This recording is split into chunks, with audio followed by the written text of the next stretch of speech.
Hi everyone, and welcome to Deep Geek Live. This is my pre-show live stream for episode 8 of House of the Dragon, and I am delighted and honoured to say that my special guest today is none other than Lady Gwyn from Radio Westeros. Would you like to say hello? Hello, I would. Hi to you and to your viewers and listeners. Thank you for having me. Oh, an absolute honour.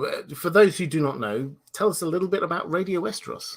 Yeah, well, Radio Westeros is a podcast primarily. We do publish our audio podcast on YouTube as well. So we have a YouTube channel covering A Song of Ice and Fire since 2014. We go through mainly character arcs and lots of fun themes and still digging deep. Lots to go. Well, there is. I mean, so that's 8 years. So you started...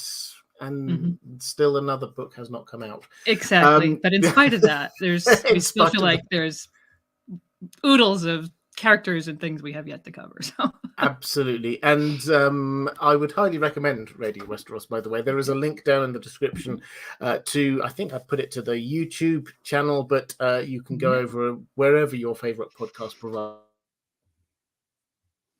is. In terms of today... two things just before we get started. The first is this is a charity live stream, as all of my pre-show live streams are for both House of the Dragon and the Rings of Power.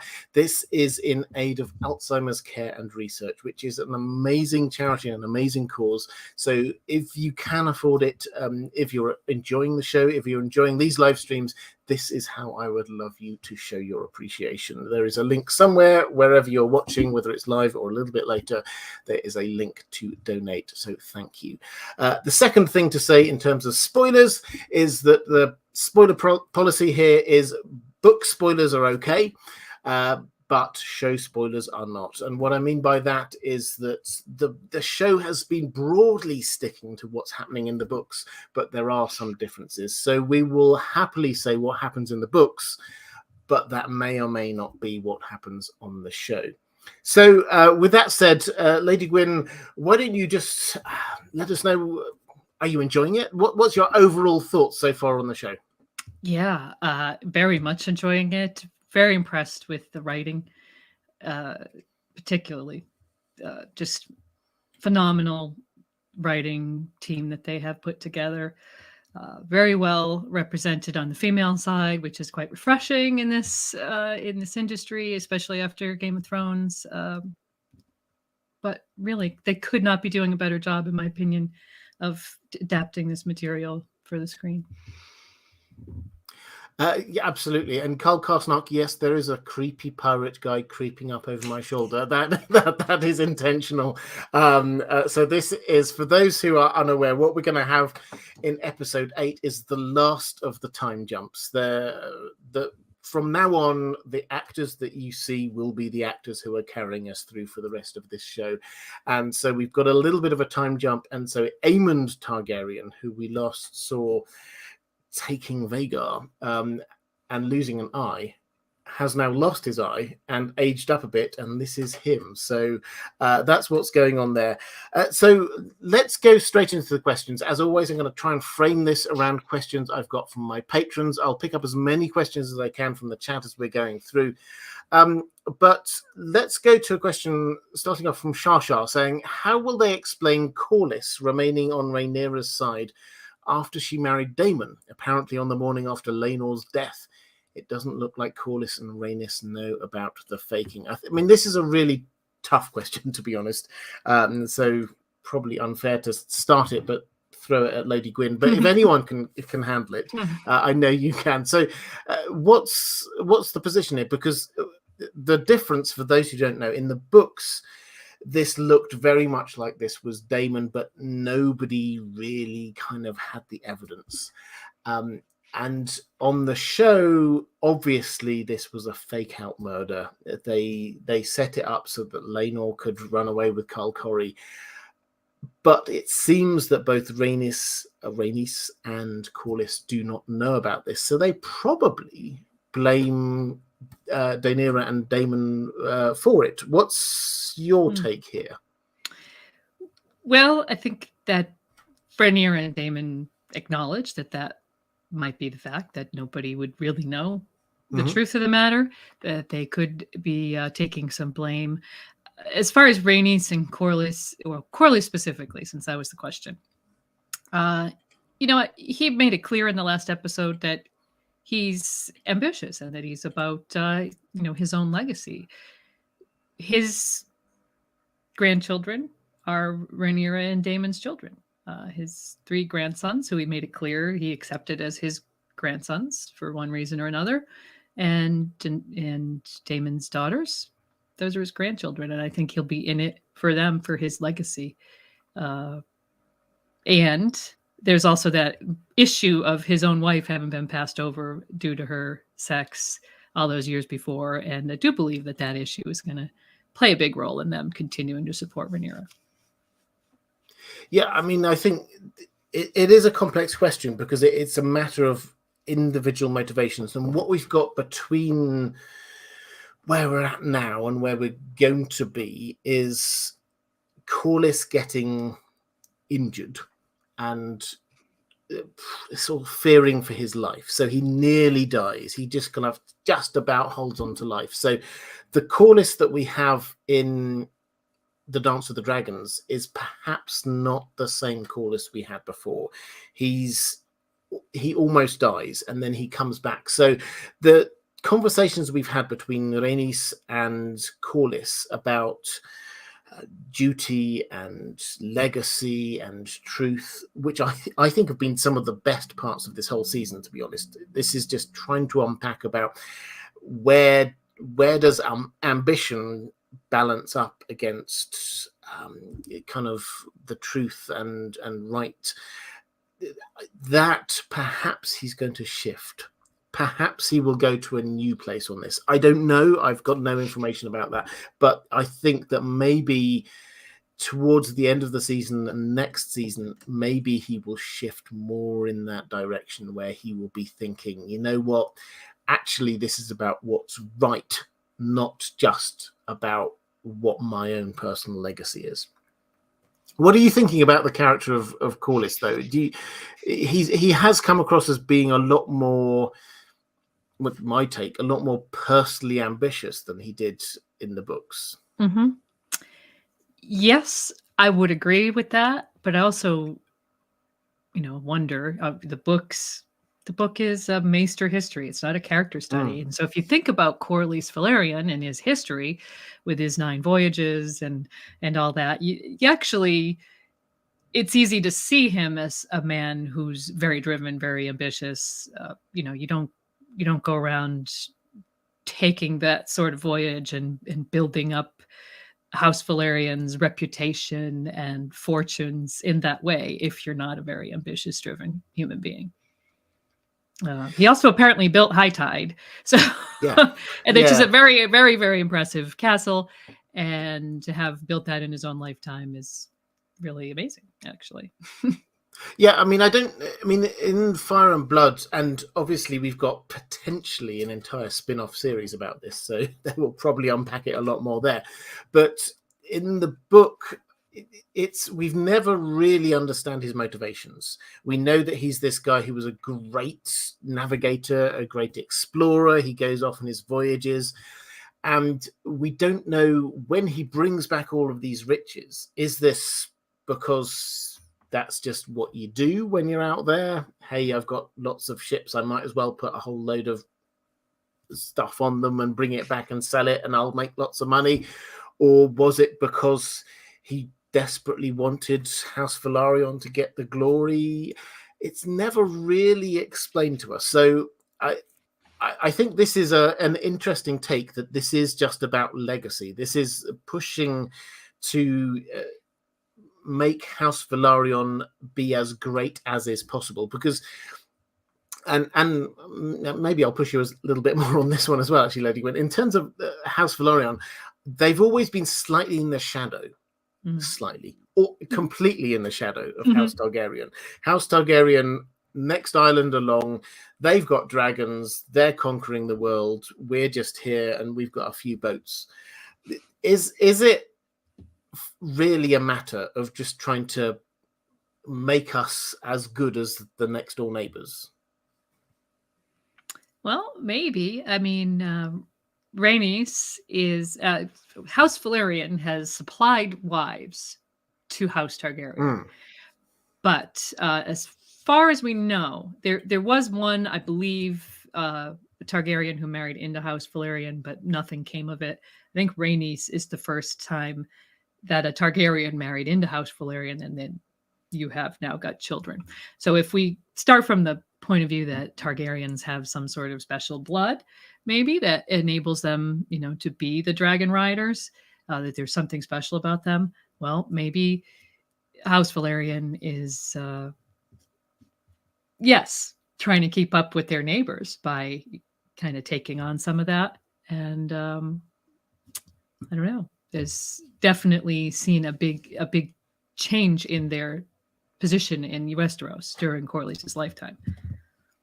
Yes, they went from being this almost vassal household to the Targaryens to being probably, certainly the richest, but possibly the second most powerful house in the entirety of the Seven Kingdoms. So yeah, he did push them all the way up. Here be Dragons is in the chat. Hi there, much love to you. Also, question from Miss Autumn saying, I missed it here. Hang on. Saying first time here. Are there going to be book spoilers? Yeah. So I did the spoiler alert at the beginning of the stream, but basically it's show spoilers no, book spoilers yes, but that doesn't mean it's going to be what happens in the show, because they have shifted a little bit. Okay, let's go to a question from George R.R. Tolkien saying, salutations. I know, I always get this name. I always start to say George R.R. George R.R. Tolkien. Well done. Salutations, Robert. Salutations to you. Do you think we will get to see Winterfell as this season closes, or will they keep it for the next? Also, I've been wanting to ask about this whole crazy Larys Weirwood tree theory. I've just heard about it in passing. Do you know anything about it? Well, in terms of Winterfell, I'll pick that one off. I think not. The Winterfell will probably first appear, I'm guessing, in season 2. So after we get Jacaerys sent to get some allies, he will go to Winterfell, and I think that's going to be in season 2. But Lady Gwyn, I'm sure you've heard this. I will try my very best to get Matt J Magician on quite soon to this live stream. I had him on earlier, and he's come out with some wonderful theories. I think they're good theories. I'm a big fan of J Magician here on this channel, but I'm sure you've heard them as well. Larys Strong is clearly a great character. He clearly seems to know a lot, and the Weirwood trees are clearly, or the Weirwood tree is clearly very visible in a lot of the season. Do you think there's some link there? Do you think that he's a green seer? Do you think he's seeing through the tree? What's your take on this? I do not. Okay. I am also a friend of Joe Magician. I love him and I love his channel. In fact, we're going to join him post episode next week after episode 9.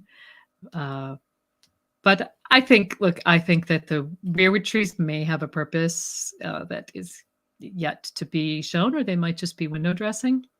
The rats, which is another big part of this theory, I think are just I call them the foreshadowing rats. they're just there. They're symbolizing the decay in Viserys' reign and foreshadowing yet another very horrific event that I believe we're going to see in season 2. So sadly, I think the rats' purpose will be obvious early in season 2. Okay. I mean, so for those who've missed the overall theory, it's House Strong, and Joe Magician has had many videos on House Strong. He's a big fan of House Strong. Yes, he is. Probably fair to say.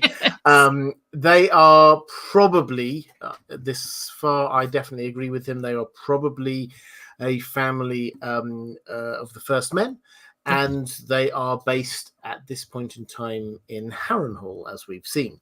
Now, Harrenhal itself has got a lot of, although it's in southern Westeros, it has got a lot of weirwood tree imagery and history about it. There is a weirwood tree we will almost see later in the show that is there, but also the castle itself, we're told, was built using weirwood trees. They cut weirwood trees down, they used it in the building of it. And it's also on the shores of the Isle of Faces, which is where we get, on the shore of the,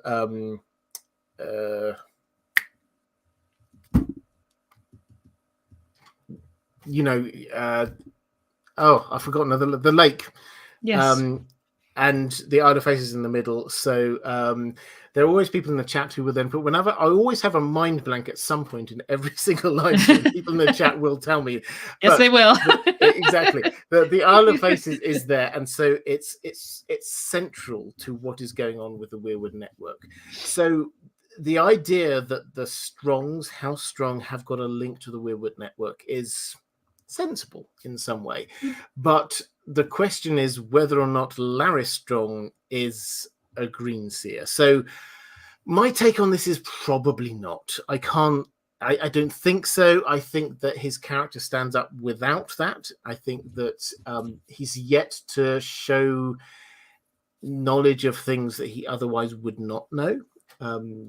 He is clearly kind of creepy and weird, and probably sociopathic, but I don't think that necessarily means that he's hooked up to the Weirwood network. I do, while we're on sort of vaguely magic-y things, Helena Targaryen. Now, I've not had any questions about this one, but I'd love to get your opinion on it. Now, in the book, Helena Targaryen is kind of sidelined. We don't get much about her. She's generally described as quiet and weird. That's not the word George R. R. Martin uses, but that's the kind of feel we get. But here, the two times we've seen her, she seems to be muttering prophecy in a kind of Cassandra-like way. Nobody really paying attention, nobody really believing her. Do you think that she is a dragon dreamer, and what might that mean for the show? Yes, I think so. Well, we've talked about that a lot on our streams, which I forgot to mention at the beginning. We do reviews on Tuesday nights at 7 p.m. Eastern time on our YouTube channel, and we've talked about her maybe the last 2 to 3 weeks being a dragon dreamer for sure. That seems to be what they're going for. Kind of last week, Yolkboy was wondering if her father has ever noticed that, because they made a big deal about him being invested in dreams, or maybe trying to make himself a dragon dreamer, even though I don't think he really is, but he talks about his own dreams and Aegon's dreams, and he's obviously very, very much cued into that. Is he aware that his daughter is like this? I'm not sure. I wish that they would show that. That's one thing I wish we'd see more of. But yeah, I definitely think the things that she's saying are fascinating. The thing about Aemon's Eye obviously was quite prophetic, and what she was saying in the last episode also seems to be very much in lines with the prophecy of some of the things we'll see in the next couple episodes. So. Yeah. So do you think this will impact on anything in the future? Because yes. I think the writers are having fun with it. I don't personally. I don't think there's any doubt they are trying to tell us that she's a dragon dream, and I agree. Certainly, last episode, she was standing next to Viserys in a way that was implied a sort of a kinship without anything being said, but nobody paid any attention to her, which I think it feels like the writers are just going, yeah, well, this is good. We'll just have her like doing some prophetic stuff in the background and nobody pays any attention. Will it ever turn into a thing, do you think? Well, it could do.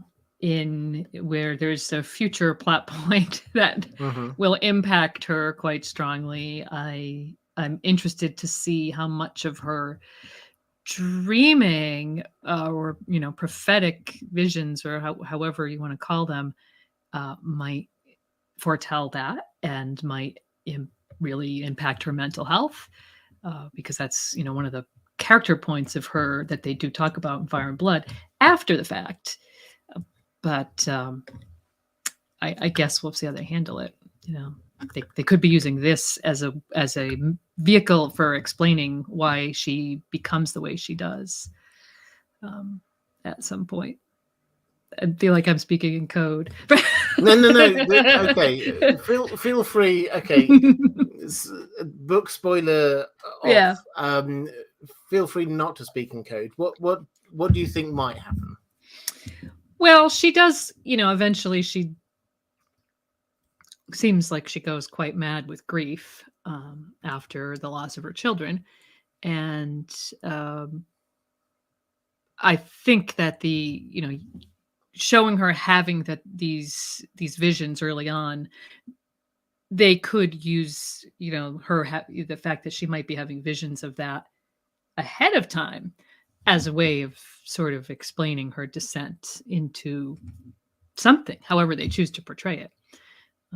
Definitely extreme grief, but it could be causing her some real mental distress if she's having visions of her children dying, or a child. Children. So if and I will put the book spoiler thing up here again, but if she is having visions of blood and cheese, how do you think that might manifest itself? Well, it could manifest with some very strange behavior. I haven't really thought about how specifically it will manifest, but I think showing her as being increasingly disturbed, probably.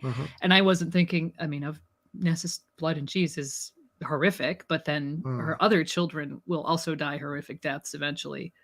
She has 3 children in Fire and Blood.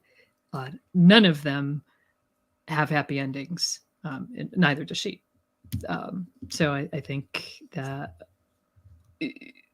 just another maybe way of showing the negative impact of dragon dreams on characters, because we see a lot of that in the rest of the canon, in the World Book, and certainly in the background of some of the characters in the main series too.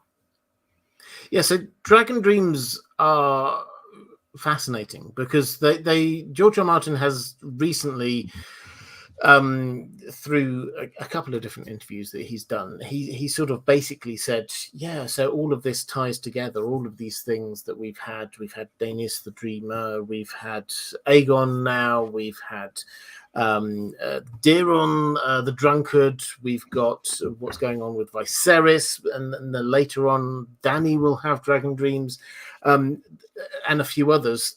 All of this ties together, he says.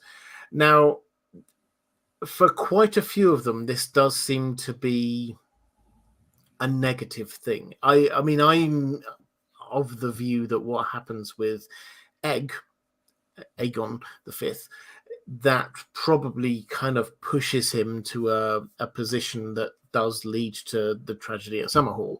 And Daeron the Dreamer obviously basically drinks himself to death.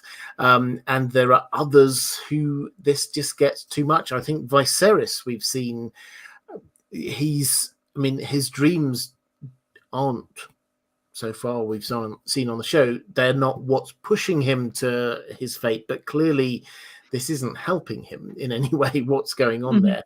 So do you think this is a curse is probably the too strong way of saying it, but do you think for the Targaryens this is something which impacts on their behavior in a way which doesn't help them personally? Yeah, definitely. It was that whole God's flip a coin comment that goes around. I think what it really is some people, those who dream, some of them deal with it differently than others, and it definitely has the potential. I mean, imagine being plagued with these sort of prophetic dreams all the time must really kind of push you to some sort of limits. I think they're very widespread. We actually did an episode this past year called "We Three Kings," where we talked about Jaehaerys, Aegon the Fifth, and Aries the Second. Okay. Sorry, as I ordered No, my that's fine. I was Targaryen, just like, hoping it was a Christmas special. yeah. No, we were talking. Basically, we took the position that dreams have been the primary driver of everything that's happened to House Targaryen. So, in that particular instance, we were looking at the fall of House Targaryen. So, yeah, I mean, they're definitely having a major impact on the house. And even without dragons, I mean, can't imagine if they're linked magically to the dragons. I think maybe they might have been more intense in the past, which is an interesting thing to contemplate too. So it is, and I think one of the things that I've been fascinated by, which is within the fandom, after we had the big reveal in episode 1 and 2 about his Aegon's prophecy, A Song of Ice and Fire, all of that, then we had a whole load of people who started trying to trace out the Targaryens and how they reacted to various things, how they might have been impacted by this. And I was loving particularly the analysis that's from a few different places where people were saying, what happens when a particularly bad winter occurs? And when that happens, you suddenly see Targaryens doing crazy things. The most obvious example is, of course, when you get Rhaegar, who just goes off and captures, gets, elopes with, take your pick, Lyanna, and that happens after a very cold winter, to the extent that even in King's Landing there were like icicles hanging off of the ramparts. So when you can trace it back all the way through history, when you look in Fire and Blood, when it says, and this was a very cold winter, suddenly the Targaryen kings do crazy things, and it makes you wonder where the prophecy end, or the prophecy being passed down ends, because Dany clearly doesn't know it, but she wouldn't. Did it get all the way down as far as Aerys II, or did it stop after the Dance of the Dragons? I mean, it's possible when you get to one of the sort of the middling kings between those two, that maybe it was just like, does this really matter now? We're just like quite relaxed and settled here in Westeros. This is just a random prophecy from the past. Then it kind of ended. I mean, what's your take? When do you think the most likely? I mean, Baelor the Blessed might have ended it all, because he was just like, he wasn't Targaryen-y, he was just all about the Faith of the Seven. What's your take on when it ended? I think that it survived in one form or another. Was passed down somehow all the way to I think it ended with Rhaegar. I think that it went to Aerys. Rhaegar knew about it also, but it was at that point, a game of telephone. It was so diluted and changed, and there had been so much data loss, and that would explain Rhaegar's drive to rediscover. So I think he sort of rediscovered things with all of his research into prophecies and whatnot. Because remember, the main event here is A Song of Ice and Fire. And I think that narratively speaking, it has the biggest impact if that prophecy sort of limped along in one way or another, on hanging on by a thread, gets to Rhaegar, and they're almost there, and they're almost to the point where they really need this knowledge. And that's when it's lost. And then you have the characters in A Song of Ice and Fire, Jon and Dany, and all, they're left not knowing this information at the critical moment. And it's just that sort of like, we almost made it to the finish line, but we didn't, sort of tragedy that I think that's what makes the most narrative sense. Yeah, and I think when you're saying it's like telephone, it's just clearly when Aegon got it, he had the dream and then he put it down on the dagger, but clearly the knowledge of what was written on the dagger at some point got lost. And then maybe each generation a little bit more got lost. Mm-hmm. With Rhaegar, yeah, absolutely. He seems to not be there saying, I learned this from my father. It was, I learned this from some scrolls. And it's, why was he looking at those scrolls? Perhaps somebody said, hey, there was some kind of prophecy here. You should probably check it out. That's the kind of feel we've got from Rhaegar all the way down when we're about to start A Song of Ice and Fire. So I think I would agree. It's passed down and passed down and passed down, but each generation a little bit is lost. So Rhaegar is the one who's trying to pick it up, but then Rhaegar's killed.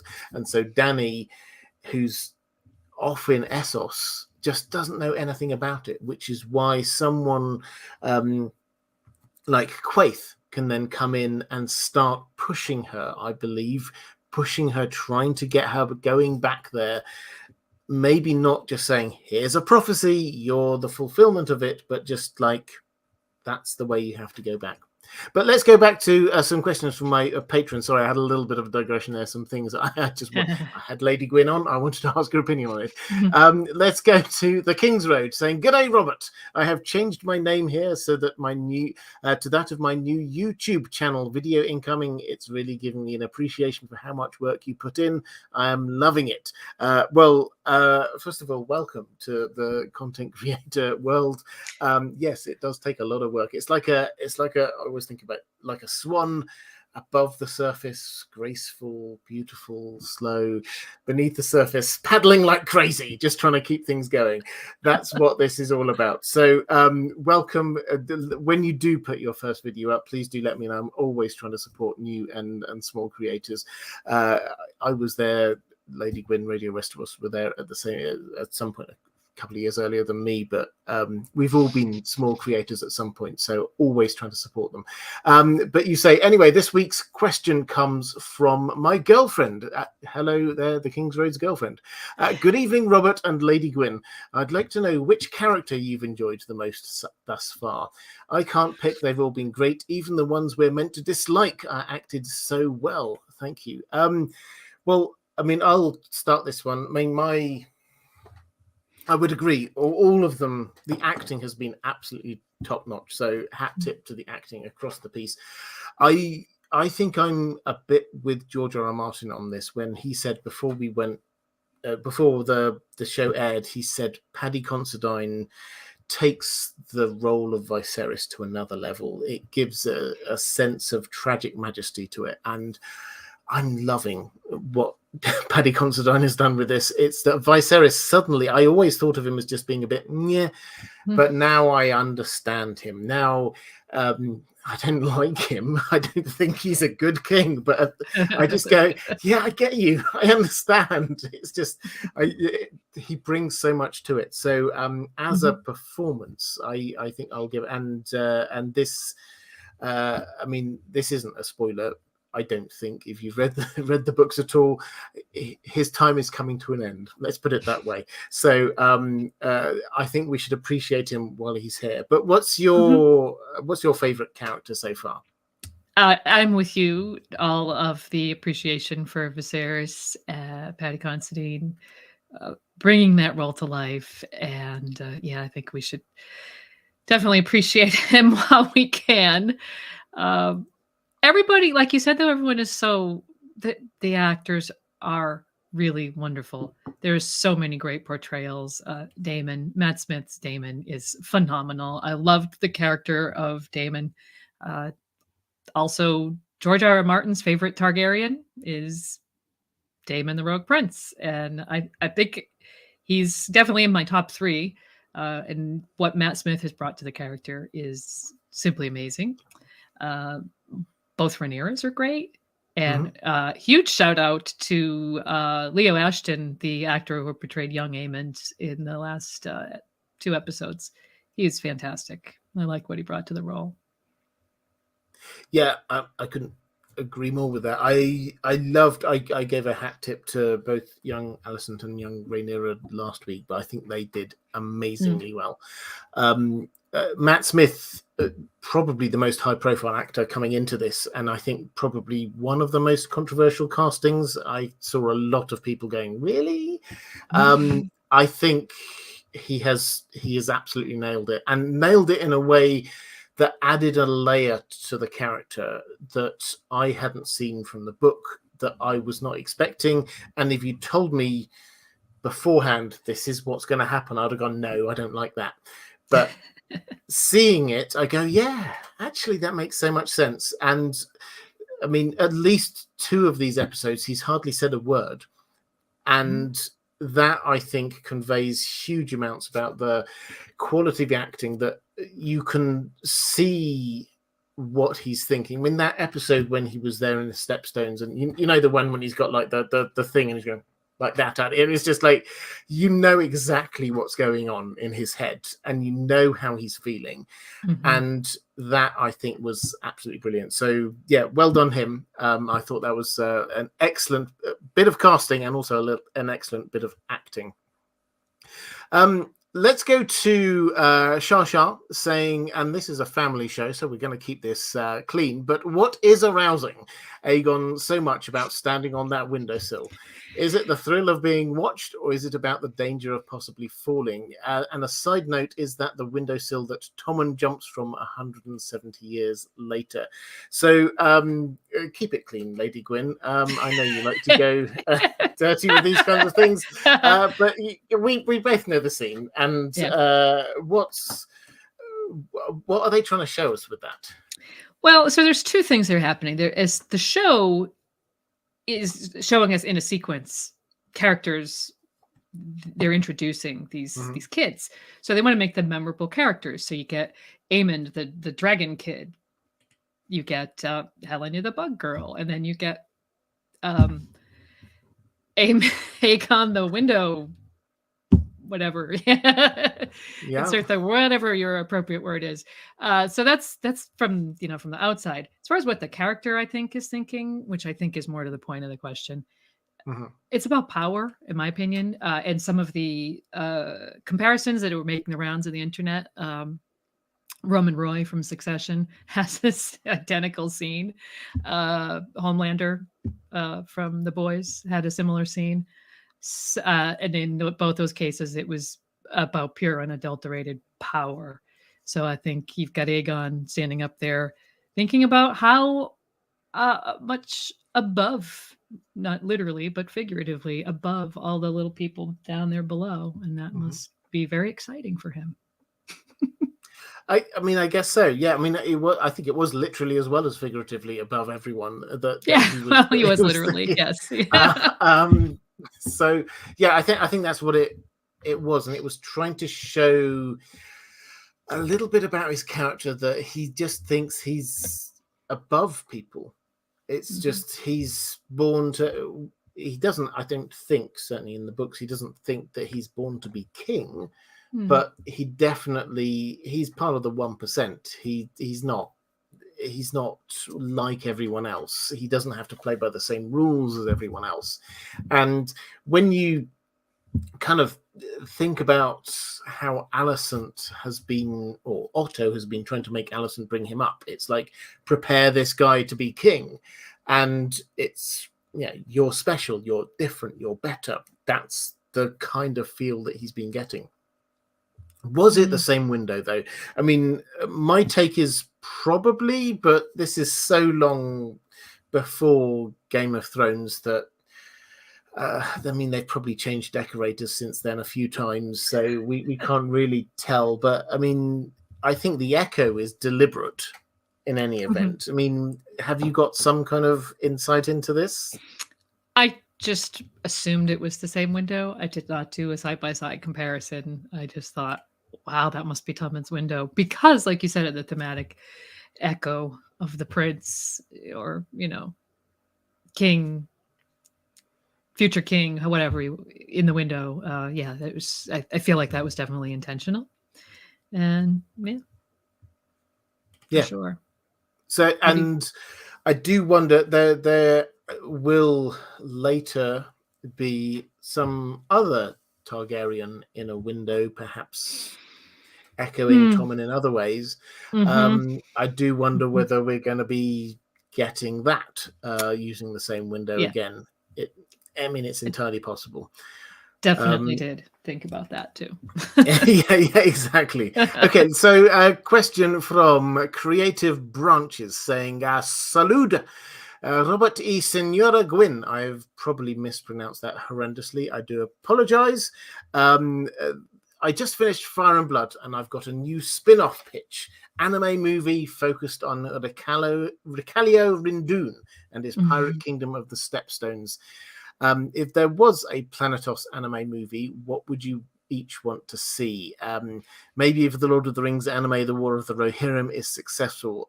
Sorry if this is off topic, but Recalio was so much fun. Yes, so just to pick up the Lord of the Rings thing, there is going to be, as well as the Rings of Power that we've obviously got going on at the moment, New Line Cinema, who are the people who made the Peter Jackson films, have got the rights to carry on making Lord of the Rings films, and they are making an anime film based in the world of the Lord of the Rings, based on Tolkien's Legendarium, The War of the Rohirrim. So this is something which is in unfinished tales for Tolkien fans, and it's looking good so far. We're still a long way away from that, but they've cast a couple of really good people for it, for the voice actors already.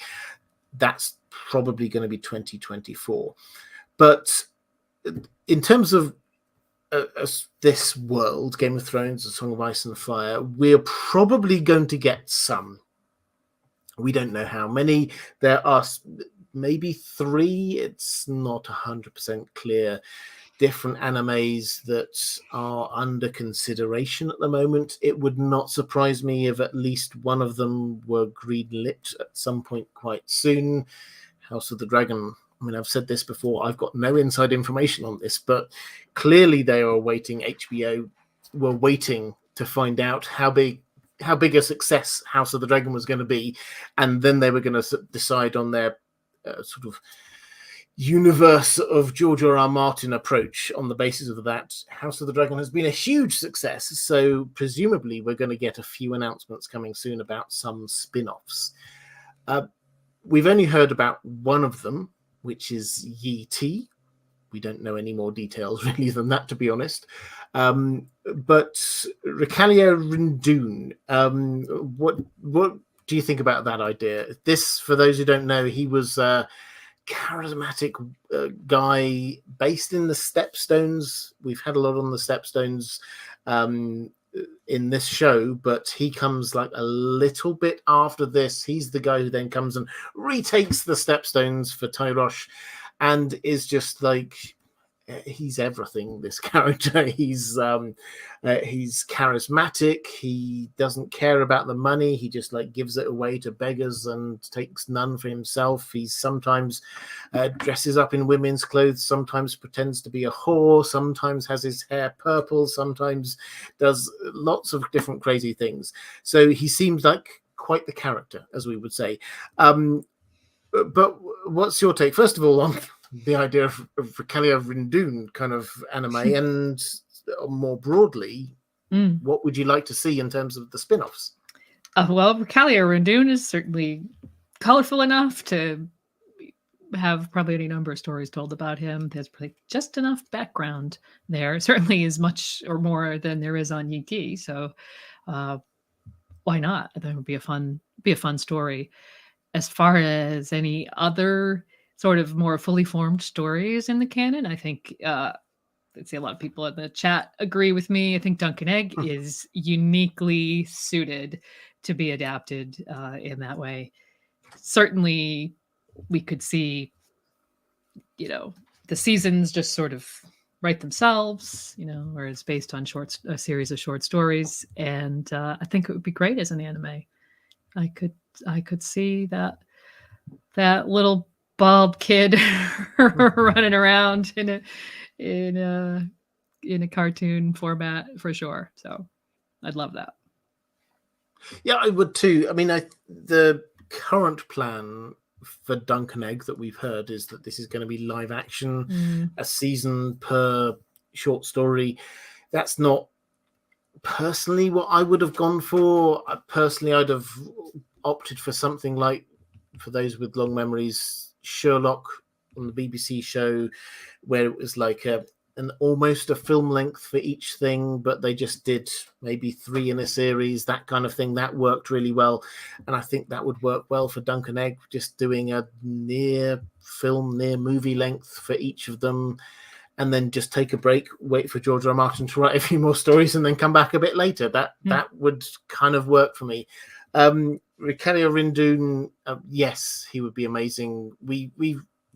We have a bit more information about that than UT, but from this point onward, I have to say, all of the spin-offs, we're moving away from George R. R. Martin. This is not necessarily a bad thing. I'm saying we can have good TV shows that aren't just adaptations of George R. R. Martin's writing, but are based in his world.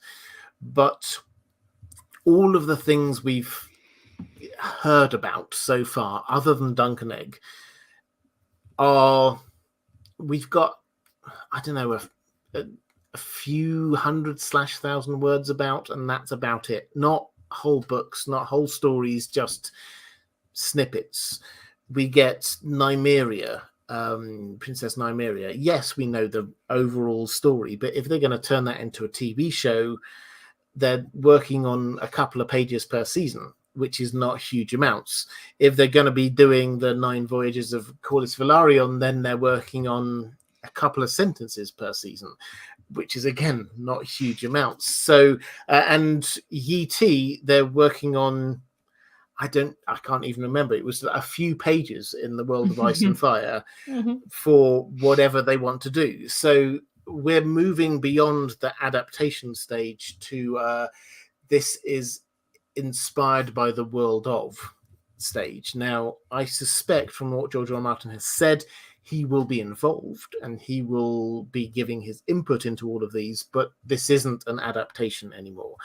The only other 2 things we can have adaptations for, I think, are other things in Fire and Blood, the history of the Targaryens, or Duncan Egg. Now, I'm happy for either of them, and I think we're going to get more Targaryen stories, and I think at some point we will get Duncan Egg in some form, whether it's the form that we've heard at the moment or not, I don't know, but the rest of it, who's to say? Maybe we'll even get the Jon Snow. Actually, again, just as you're here, the Jon Snow spin-off, what's your take? It's unique among the spin-offs that we've heard about, in that it's going beyond the stories, in the future of the stories that George R. R. Martin has written. And what I've sort of unofficially heard is that the pitch that was given by not just Kit Harington, this isn't just Kit Harington coming up with an idea and say, hey, I want more of me on TV. That's not what this is about. He did get a team of really good writers and producers together, and they came up, as I understand it, with a really good idea and pitched it to George R. R. Martin. It was like, oh, actually, that could work. But what's your take overall? Do you want a Jon Snow spin-off? Do you want to go in the future or not? No, I don't. Okay. I don't really. I mean, I want the books. I want Yeah. The Winds of Winter and Dream of Spring. I want to see how John's story actually ends in the books before I kind of see how it continues. That said, I mean, it could work. It's my least favorite of the spin-off ideas, though. So I like the ones that look back. I like the history ones. I like expanding on things that have not been, events and characters that really haven't been talked about much. I think it gives them a lot of scope to be creative. And that's the sort of thing I'm interested to see. I mean, I wouldn't disagree. My hot take when I heard about this was very similar to yours, I have to say, which is I think where the story will end is where I want it to end. with Jon Snow. I mean, I don't know. I'm not going to take what happened on the show as being what happens in the book, but of all the characters' endings, his is the one that I feel most likely in terms of him just heading north of the wall. That feels right for him as a character, and that feels like it's the end for me. I'm willing to give it a go. I'm always happy to say, okay, fair enough, that we don't have to be sticklers for just things that George R. R. Martin has written. Maybe this is going to be good. So I will happily give it a go, but it's the one I'm most skeptical about. And come on, Kit Harington, make it great is what I'm saying. If it's going to happen, make it great. I do have a lot of time for him. I will happily give it a go, but yeah, I'm not as convinced. We're nearly sort of an hour or so in, which point let me say, moderators, I see you've had to zap down a few things recently. Thank you. I do have the best moderators in the entire world, not just zapping random comments, but also just keeping this a safe place for people. This is what I want for these live streams, is that I hope people can come here and discuss the things that they enjoy talking about. So if you are here watching live, if you're in the chat, please just show a little bit of love for the moderators. They definitely deserve it. And the other thing to do is to remind you that this is a charity live stream. And if you are enjoying this, if you would love to show your appreciation, the way I'm asking you to do that is by donating to Alzheimer's Care and Research, which is a hugely important cause. I did see one anonymous gift earlier for $100, which is incredibly generous. So I don't know who you are, but thank you so much. But if you are enjoying this, please do donate. There's a link somewhere. I don't know where it is, a link on your screen. And finally, patrons, thank you so much. I cannot do what I do without your support. That's why I frame all of these live streams around your questions. There is a link down there if you do wish to support this channel to my Patreon. But let's go back to some questions from my patrons. The next one is from Emma Scheiman saying, "Hi, Robert. Now that we're so close to the dance, has your prediction changed at all for where and how this season will end? Will we see Alex and Vhagar at Storm's End, Jacaerys at Winterfell, Blood and Cheese?" So I will, and I think Mara Lee, you also asked about when I think the season will end. I'll give my take, and then Lady Gwyn, if you want to give yours afterwards. I think as we're getting closer, it seems very clear that there's going to be 1-2 episodes after Viserys dies that is the start of the war, when they're deciding that the war is going to happen. Now, where they put the end of season 9 is probably when's the most dramatic moment, and I think that's the moment at which war is inevitable. That's my take. I don't know. I don't have any inside information on this, so this isn't something that I've heard. This is just, I think it's most likely that they will go something along the lines of the battle over Shipbreaker Bay. We will have our first dragon v dragon battle. Then I think the ending will be something like Rhaenyra glowering over Blackwater Bay towards King's Landing, and some words that imply this is it, we're having war. Maybe it's Daemon saying an eye for an eye kind of thing.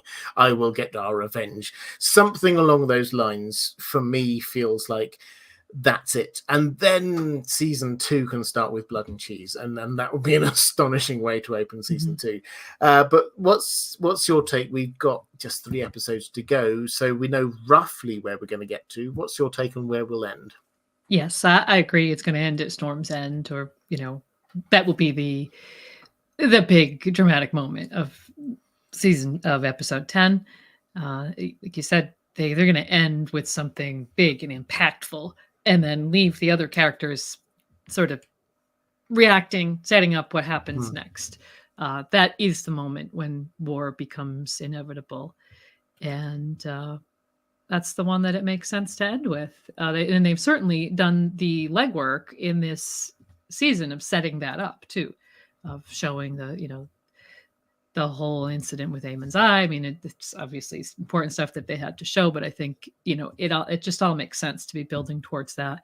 Jace is going to go to the Vale and then to Winterfell. So I think Winterfell is going to be not even the very, episode 1. It's going to be a couple, maybe 2 or 3 into season 2. Blood and Cheese, though, I think will be quite early in season 2. Yeah, so I think that's all right. I'm just putting slow mode on, moderators, just to help you out a little bit there. So I think Blood and Cheese as a starter for season 2 would work perfectly. If I don't want to spoil Blood and Cheese, I know I say that book spoilers are fine, but Blood and Cheese is so red wedding-y that it's just the kind of thing that you don't want to have spoiled if you don't know exactly what's going to happen. But I think that would work as a sort of a bam, we're now into season 2, bringing us back to this. That would work perfectly.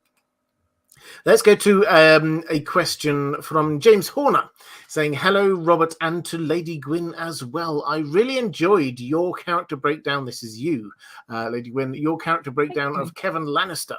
He is one of my favorite secondary characters from the main books. My question is, given the criticism the show has received regarding its treatment of gay characters, do you think that they will expand the role of other LGBTQ characters from the story to address it? Personally, I would love to see more of Lady Arryn. From the small amount that we see of her in Fire and Blood, she seems pretty awesome. So I think I will sort of throw this one over to you, because I don't know what your breakdown of Kevin Lannister was, but I'm sure it was excellent. What's your take? On the question, my take is that I would love to see them continue to give screen time to a very diverse group of characters. I think they're going to have a lot of opportunity to do that in season 2 with characters like Jane Arryn and Sabbath of Frey. I assume will show up in season 2 at some point. So yeah, I don't think that they're going to stop doing that. So I hope they do it well. And what was your take on Kevin Lannister? Well, we reviewed the we did a series reviewing all the epilogues and prologues. So our Kevin Lannister review was really a review of the epilogue of Dance with Dragons. It's not really related to this question, though. Okay, well that's fair. I mean, Kevin I was intrigued because I didn't know whether that was a link across there. I don't think it was a link. the Kevin Lannister epilogue, which is, we always have to remind, this is the last bit of official writing we've got. I think it's one of the best chapters that George R. Martin has written, actually. There was so much packed into that. So I would, I've not done a breakdown of it, but if you're interested in what I'm sure you covered, which is a lot of the setup for the next book, which we got all the way through this, is like what's Cersei thinking about with taxes and things are going on here and there, and what's going on with Varys's plot, and what might this mean for who gets blamed for Kevin Lannister's death. All of this stuff is packed into one chapter, and a little bit of Balerion the cat as well, which is just everyone loves. So I've not done a breakdown of it, but I would highly recommend people do go. I'm sure you covered all of that and much more. It's a lot to unpack there. Yes. There is absolutely. In terms of the question, in terms of sort of LGBTQ characters, George R. Martin has got LGBTQ characters within A Song of Ice and Fire. They have revealed themselves more through the story, it has to be said, and Fire and Blood has got quite a lot. So yes, you will definitely see them in House of the Dragon, not pushed. I know a few people were sort of concerned maybe that was the case, that these were being sort of pushed as a political point, but this is just real life. There are gay people in real life, there are bisexual people in real life, there are every kind of person in real life, and that is George R. Martin's writing, trying his best to reflect what is in real life. So we should see that in Fire and Blood, and we have seen a little bit of it in Fire and Blood. Alejandro Martinez saying, hello, Robert. Earlier this season, they seem to have a better balance of likableness between Rhaenyra and Alicent. That seems to have shifted in favor of Team Rhaenyra in the last couple of episodes. If the writers want us to feel 50-50-ish towards either camp, do you think they'll do that before the end of season 1 or leave that for later seasons? Now, this is an interesting one because I don't know a single person feel free to contradict me, but I don't know a single person who read Fire and Blood who came out saying, yeah, Team Green were in the right. The general feel was that we should be sympathetic to Team Black. We should be sympathetic to Rhaenyra's cause. And whereas, maybe we might sympathize with some characters on the other side, it was a coup and Rhaenyra was in the right. On the show, thus far, they have definitely tried to balance it a little bit more. I think it's probably fair to say Alicent has not come across as a completely evil character. She's a lot more nuanced, certainly in the first half of the season, and we understood that where she was coming from, and we had some sympathy for her, that it was Otto who was pushing her into things. Certainly some of those scenes with her and Viserys, you go, okay, so that doesn't feel like you're enjoying this. This looks like you're suffering here to a degree. Are they going to try and get us to a position where I'm not supporting either side here? Or do you think they are going to get us to the position that most book readers were in, which is, why on earth are you trying to take the throne away from Rhaenyra? Well, I think signs are that they're telling Rhaenyra's story.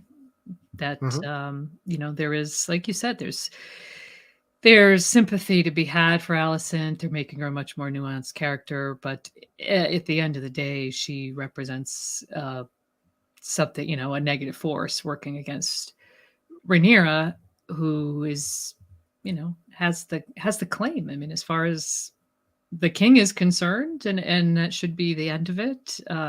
Well, that's the opinion. I mean, people will argue about laws and precedents and all that stuff, but anyways, I definitely think that the show is going to be about the tragedy of Rhaenyra and how she goes from being the one that we have sympathy for to, the tragedy of what happens to her in the end, and how her personality changes over the course of going through everything that happens in the Dance of the Dragons, how all of that affects her and brings her down. Alicent has a different sort of arc. I think if you want to look at it this way, her tragedy was more kind of front loaded, and Rhaenyra's is something that we're building towards.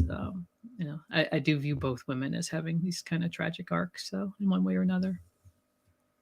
Yeah, I mean, I think the whole thing is a tragedy.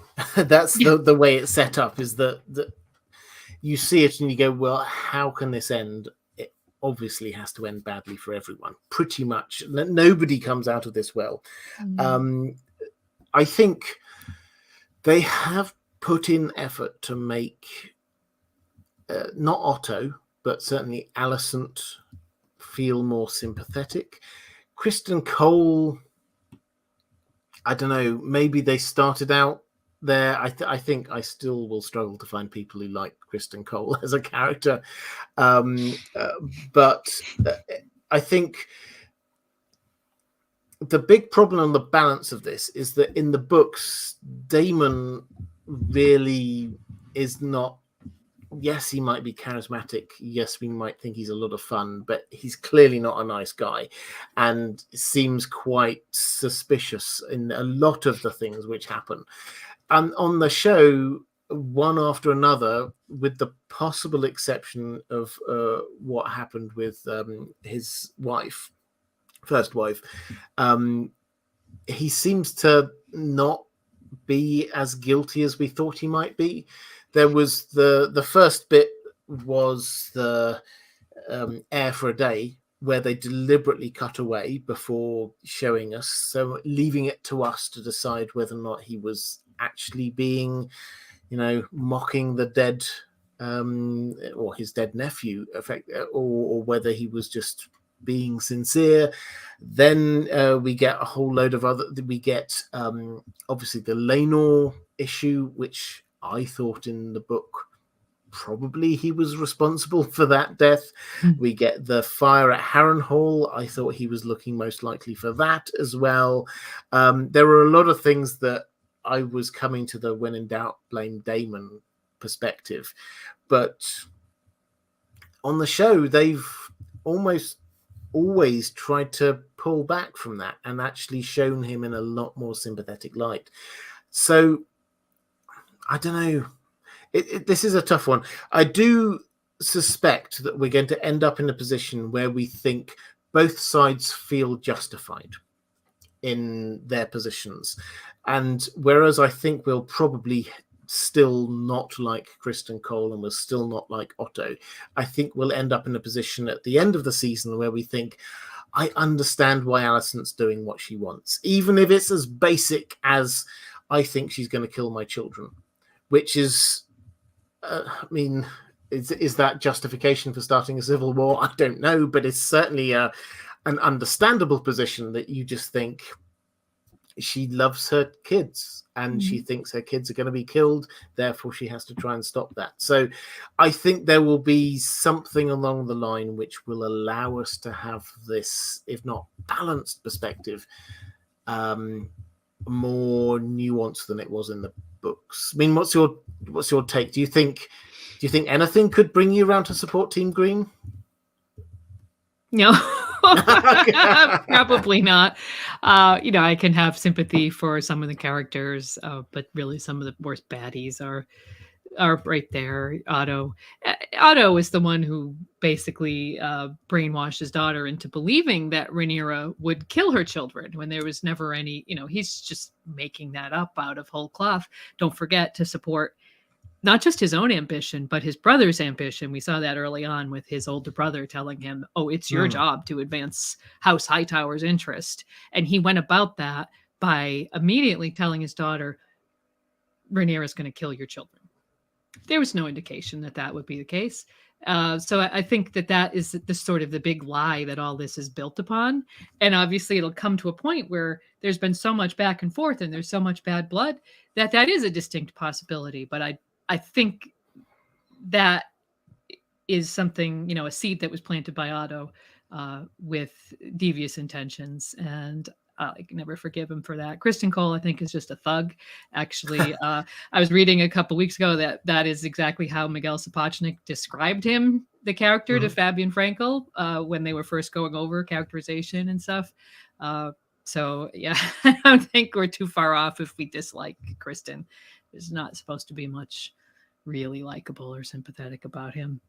And I think it's noticeable when the actors were asked pre-season who's the baddie in this, who's the actual evil person, almost all of them said Otto Hightower.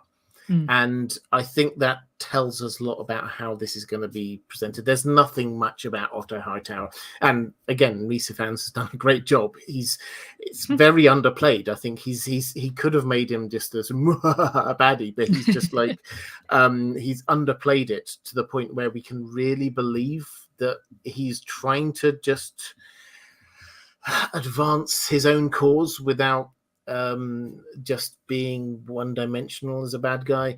And I think that means that we're supposed to see Alicent as a more complex and more nuanced character that is not just trying to get the throne for her kids. And in kind of bringing it back to this question, is there a change between the two actors who've played Alicent? I don't think it's a change between the two portrayals for me anyway. I don't think there's a change between those. I think it's the fact that there was a 10-year time jump between them, and that should have led to some differences where Alicent has matured a bit. At the end of young Alicent's time, she'd made up her mind. She was there. She was about to go on the warpath, and we just didn't see the younger actor portray that. We saw the older actor picking up on that a little bit later. The biggest change I've seen is that she's a lot more restrained in the acting. It's a lot more soft voiced. It's a lot more, I'm playing this game, I'm not shouting at people so much, I'm just slowly saying what I need in a restrained manner. Other than that moment that she pulled a dagger, obviously, that's like slightly changing tack. But apart from that, it's been quite restrained. Have you seen any kind of, between either of the two sets of actors on Alicent or Rhaenyra, any sort of big shift? No, I think it was really well done, and to point out that there was a 10-year time shift is, that's the obvious change, but I don't think it was, I think it's impossible to reconcile Alicent in episode 5 with Alicent in episode 6. She episodes 1 through 5 showed this progression of her from being this disempowered young girl to a woman who is seizing power, that arguably for the wrong reasons. Like, I think her father really did sort of brainwash her, for lack of a better term, that she had some misunderstanding of a lot of the finer points of what was going on around her. But her donning that green dress in episode 5, that was the symbol of the shift. And then, we assume that in those 10 years that passed, divisions hardened, got broader and off screen and come back. And it was very believable. Olivia Cook's portrayal from episode 6 onwards, it's very much in keeping, I think. Yeah, I think they did a great job actually at the start of that episode when you had the birth scene, and it was the reaction to, and now the Queen wants to see the baby, it wasn't what the Queen, it was just of course that's what's going on. And that spoke to, there's a long period now where Alicent has been pulling rank, has been doing annoying things, and everybody now expects it, or at least Rhaenyra now expects it. So I think that was a really good way of showing the change. And even the court weren't shocked when they were walking through all of those people. It's like, oh, okay, so that's what's happening now. She's just walking across with a newborn baby, dripping blood across the floor. That's just, we understand it. And I think they did that really well to just set the scene. And then obviously when Viserys comes in and he's completely oblivious to it all, oh, I've got a new grandchild. It's like great. Okay. And it was just, I think that was really well done. They must have thought about that a lot. How are they going to show what happened over the last 10 years? And I think that was a really good thing. Carl Karsnock saying, better to have Alicent start good and become evil than just be evil from the start, which doesn't leave her much of an arc. Yeah, absolutely. I think that the fact that they set that up, and I love sticking to George R. R. Martin's world, but the fact that they changed the ages to get them the same age-ish worked really well. Because in the book, for those who don't know, in the book there was a 9-year age gap. Alicent was 18, I think, when she married Viserys, and Rhaenyra was 9. So the dynamic was very different. It was nearly mother-daughter rather than sister-sister. So that's the kind of feel that they've got going on there. Let's go to a question from Lady Pushkins saying, who do you think actually understands how to hatch dragon eggs? Do you think most of the time it's second guessing? Well, I'm glad I've got you here, because I don't think I fully understand how dragon eggs hatch. The best thing I've ever understood on, because they've never explained it. George R. R. Martin has not explained it. I don't think anyone has ever truly explained it, so I'd love you to give us your best guess on this one. So prepare yourself. But I think that the way that they have portrayed it, George R. Martin portrayed it, was that whereas later on, when they're trying to hatch dragon eggs, they're trying to do things. It's very clear at this period, during the House of the Dragon and earlier, they just hatched. And it was just like, this is just normal. A dragon has eggs and they hatch. Of course they do. That's just what happens with chickens. That's what happens with dragons. So I just get the feeling they didn't give huge amounts of thought to it. But what's your best take and understanding on how do you breed dragons? Well, I think, so let's draw a distinction between, back here in the past, Fire and Blood territory or House of the Dragon territory. They have this dragon keepers, this whole order of dragon keepers, people whose job it is to know everything about dragons, to know how to communicate with them, control them, speaking High Valyrian. So they would have had tremendous amount of knowledge. And yet, even in spite of that, when little Rhaena Targaryen is trying to hatch her dragon egg, her mother, Lena, says to her, sometimes they just don't hatch. And I think it's almost, they're saying, yes, they either just do. Like, we don't really know why. I think that was the admission. We don't know why most of them hatch, but sometimes they just don't. And she even made it, Rhaena was holding the egg into the fire and trying to heat it up, and her mother was like, "Yeah, that's a little silly. That's not how we do it." So basically, we just wait and they hatch, or they don't. So I think maybe they didn't know specifically how to do it. Like, it was just an instinctual thing. I think moving forward into Song of Ice and Fire territory, obviously all that knowledge has been lost. There are no more dragon keepers. Nobody has had dragons. Nobody knows how to hatch dragons. They haven't hatched in generations. Dany, I think, formed a bond with the creature in the egg before they hatched. Creatures, that's what Game of Thrones was all about from the time she got the eggs until they hatched.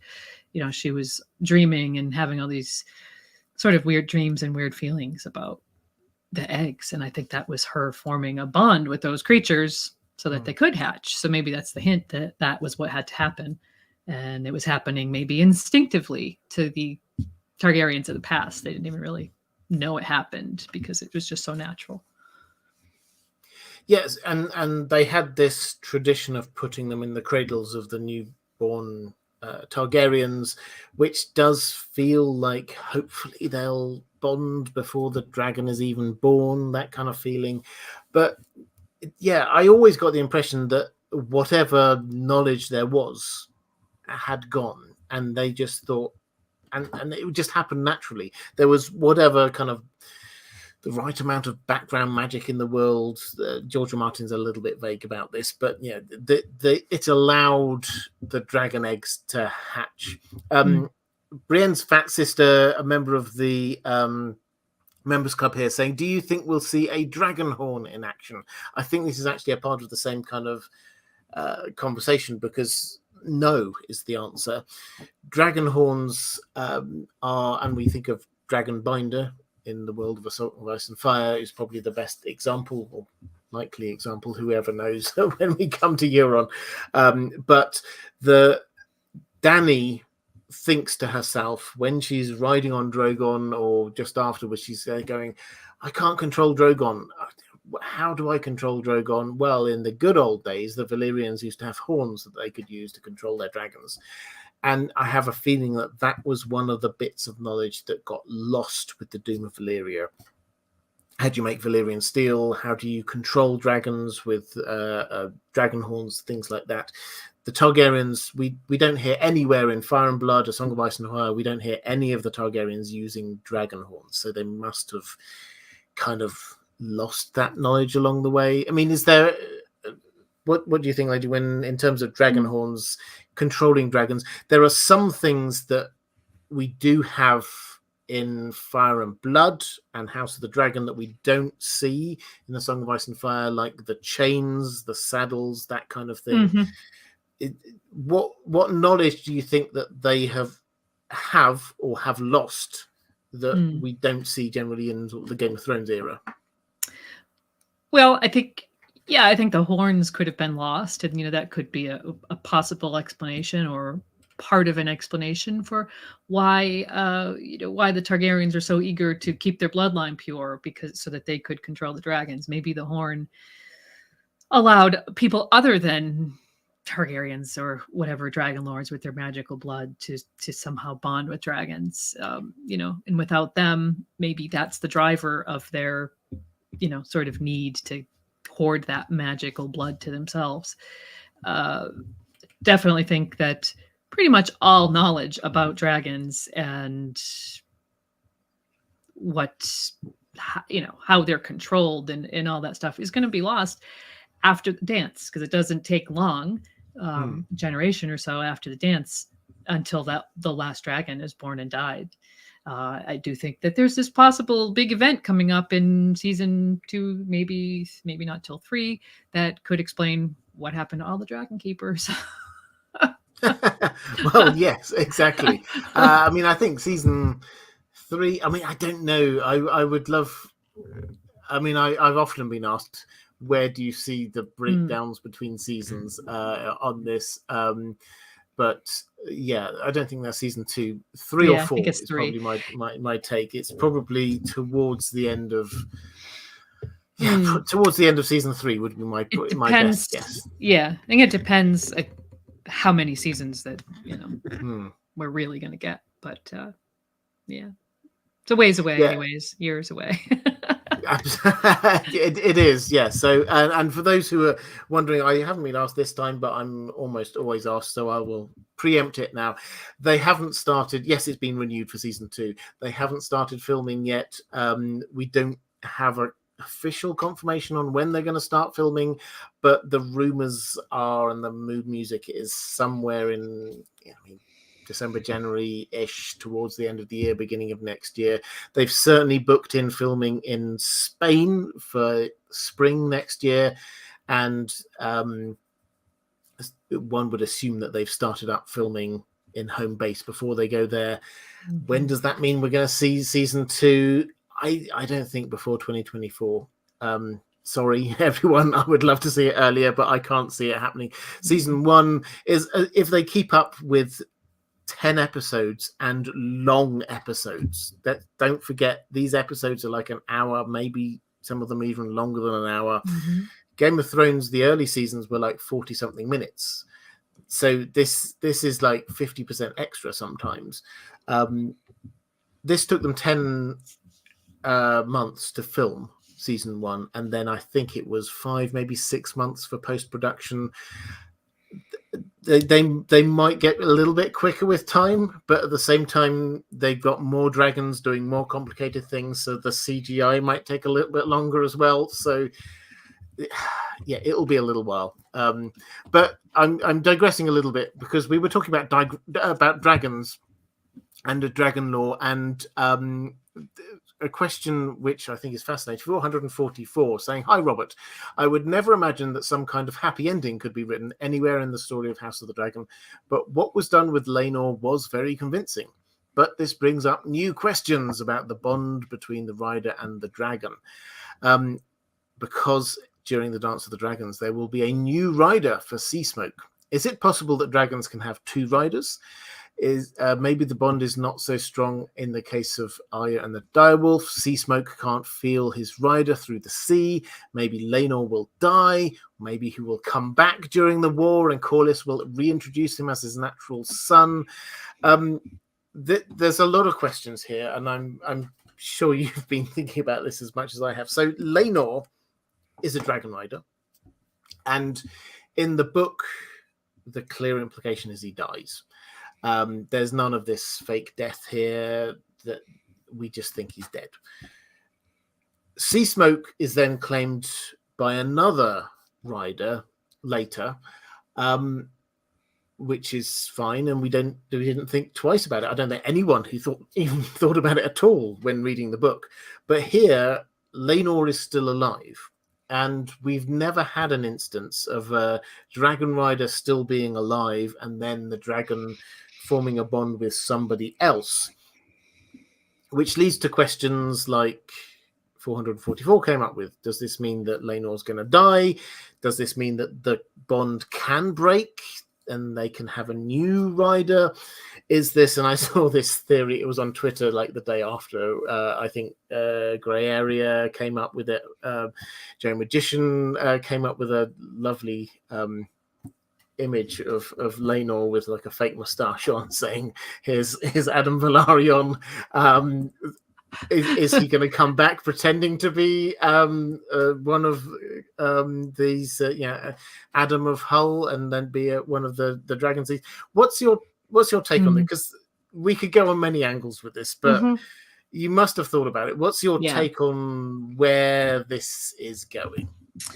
Well, look, if the show needs that bond to break, they'll come up with a way for it to break. Because, like you said, we've never seen an instance of two riders, but we've also never seen any incident of a rider abandoning their dragon, as far as I could think of. So we don't know how that works. Will time and distance erode the bond? Will it just sort of break naturally? That's one way they could go about sort of explaining that. They could certainly take the tack of, Carl Corey coming back for a minute and saying, oh, yep, Laner died, and that's that. Whatever they have to do, obviously, I think they'll do it. Is, the physics of it.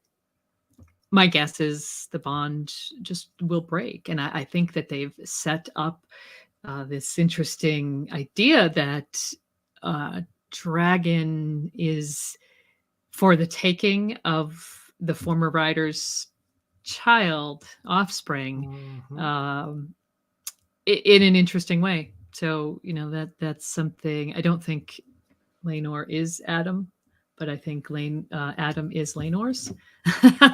So I don't think Lenor's coming back, and I think that the bond will break one way or another. I hope that he really gets to enjoy that, sail into the sunset with Carl. But if the show feels like they have to say that he died in order for it to make sense for Adam to mount Sea Smoke, I assume that's what they'll do. So your take is that this is his natural child. So this is Lenor wasn't just 100% gay, never slept with any women ever. He did have a mistress, a one-night stand, whatever it was, and had a child in Hull, which for those who don't know, this is what the seedier part of Driftmark, and then that child grew up, and that is who we're going to see riding Sea Smoke. Is that your best guess? My best guess, yes, and I think the show has set that up as well. When remember back a few episodes when young Lenor and young Rhaenyra were walking on the beach, and they were having this very frank conversation about his sexuality and what both of their hopes and dreams for their lives were, and how, if they got married, how would they handle it. He did say, he said, I didn't choose to be this way. I tried. He said it wasn't for lack of trying. So there's this implication that he has had relations with women, and he certainly obviously had sex with his wife. So I think that taking, Fire and Blood first comes out and says Laenor's sons, Adam and Alan are Laenor's sons. And then the Maester turns around, as they do in Fire and Blood, and goes, yeah, but they couldn't possibly be, because he's gay, and gay men can't have children, so they must be Corlys's sons. I tend to think what they said first reported as the truth is the truth, and that the second part is them, is the Maesters kind of just spewing whatever propaganda they usually do in Fire and Blood. That Lenor couldn't possibly have had any children, because I think the real world gives a lie to that. So, yeah.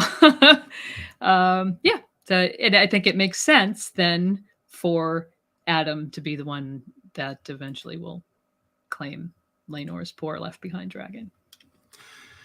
Yeah, so I think I could. I mean, at the risk of doing a meta joke here, I think I could swing either way on this one. The way you presented it does work for me. Absolutely, this idea that I want him to just sail off into the sunset and that's it. That works for me. I really want that to be the case. That doesn't necessarily always happen in George R. R. Martin, as we know, but I like the idea that he could just disappear and maybe somebody can escape what is going to be a horrific next few seasons. So maybe I want that to be the case. The other two options, that he could sort of come back and pretend to be his son, the age gap thing doesn't quite work for me. I mean, he would have to pretend to be 20 years younger than he actually is for anyone to believe it. So that doesn't quite work. I like the idea, but it doesn't quite work. And so the only other option is that, we just get a new person and maybe they'll just leave it up in the air. It's possible. They'll just go, okay, so here's somebody else coming in, riding this dragon. How did that work? Well, we don't know. Everyone assumes that Lenor's dead. Maybe he did die. Maybe the simple fact that Lenor abandoned his dragon was enough to break the bond. It's not clear. So I don't know. I think I'm happy to go with this idea that he did escape off into the sunset and is now happy and it's all okay. Simply because that's one of the few moments in George R. R. Martin where that could ever happen. And when I say in George R. R. Martin didn't write that. That was the showrunner who came up with that. So maybe that's why. But I like the idea. So until we get any other evidence, that's what I'm going with. As much as I love the conspiracy theory that maybe he's going to come back and pretend to be his own son, I don't think it quite works for me. Julia Erickson saying, do you think it's possible that Rhaenyra didn't know about the plan to fake Laenor's death and actually thought that they would kill him? Or do you think that the last episode made it obvious that she was in on it too? I think they made it obvious, or they tried to make it obvious that she was in on it. Maybe even it was her idea and Daemon did the dirty work. But what's your take? Do you think he knew? Yeah, my take was when we talked about this quite a bit in our review last week, that Rhaenyra, it was her plan that from that very first scene when Laenor came into her room when she was being stitched up by the Maester after the incident with Alicent, I think if she didn't have the plan fully formed, she was beginning to form a plan. I think that we have to talk moment that they had together was the beginning of planning this episode, and that a lot of that took place off screen between her and Laenor. So I think initially it was a plan between her and Laenor. Then she spoke to Daemon about it. The plan obviously went very quickly after that because it cuts right from that to him down in Spicetown talking to Carl. And I loved the way they did it. I loved the way they just hooked us, all of us Fire and Blood readers, into thinking that Daemon was doing exactly what they said he did in Fire and Blood. It was one of my favorite things so far this season. But I think she was in on it right from the start, and in fact came up with the plan herself. Yeah, I think that's the implication of what was there, is that they were talking, and I can't remember her exact line, but it was something like, it doesn't have to be that way, or she definitely said, when he said, I wish I hadn't been made this way, she says, I don't. And it's just she. Yeah, I think the implication was she was the mastermind behind it, and Damon just did the dirty work. So, and wearing the murder hoodie, which I hope makes some more appearances. The idea that the moment you put on the murder hoodie, you're off to no good works for me a lot. I don't think there's much more on that one. To be honest, Julia, I think that's where we're at. I can't see any evidence that she wasn't in on it at all. Whitney saying, "Hi Robert, I interpreted Damon's character in Fire and Blood as being more ambitious for the power of the Iron Throne, and therefore felt he wasn't in love with Rhaenyra. The show paints a different picture of their relationship, as them both having a deep affection for one another. If their Valyrian wedding ceremony is anything to go by. I'm wondering how this is going to affect the future relationship interpretation by the showrunners between Daemon and Nettles. What are your thoughts?" So I think this is a fascinating take, because yes, they have shifted Daemon's character. I think that's undeniable. He was always slightly nebulous in his motivations in Fire and Blood, but he, for me at least, always came across as ambitious. And if you looked at his actions, you could go, well, what was the thing that brought him closest to power and the throne? He always does that. That was my take from the books. On the show, they have, and Matt Damon has said this in interviews when he was talking through with the showrunners about this character. They did have long discussions about this, which I think is great. This is exactly what actors and showrunners should be doing. And he said that he thought that he loved his family more than power, which was a really intriguing take. And his family seemed to be Rhaenyra and Viserys in this instance. So he does have a bond. Whatever you call the bond between him and Rhaenyra, it starts off a little bit weird. I think I'm not alone in thinking that, but it's definitely a connection of some kind. There's definitely love of some kind. And certainly by the time they marry, it's more equal. And he does seem to care about her and love her. Now, shifting forward,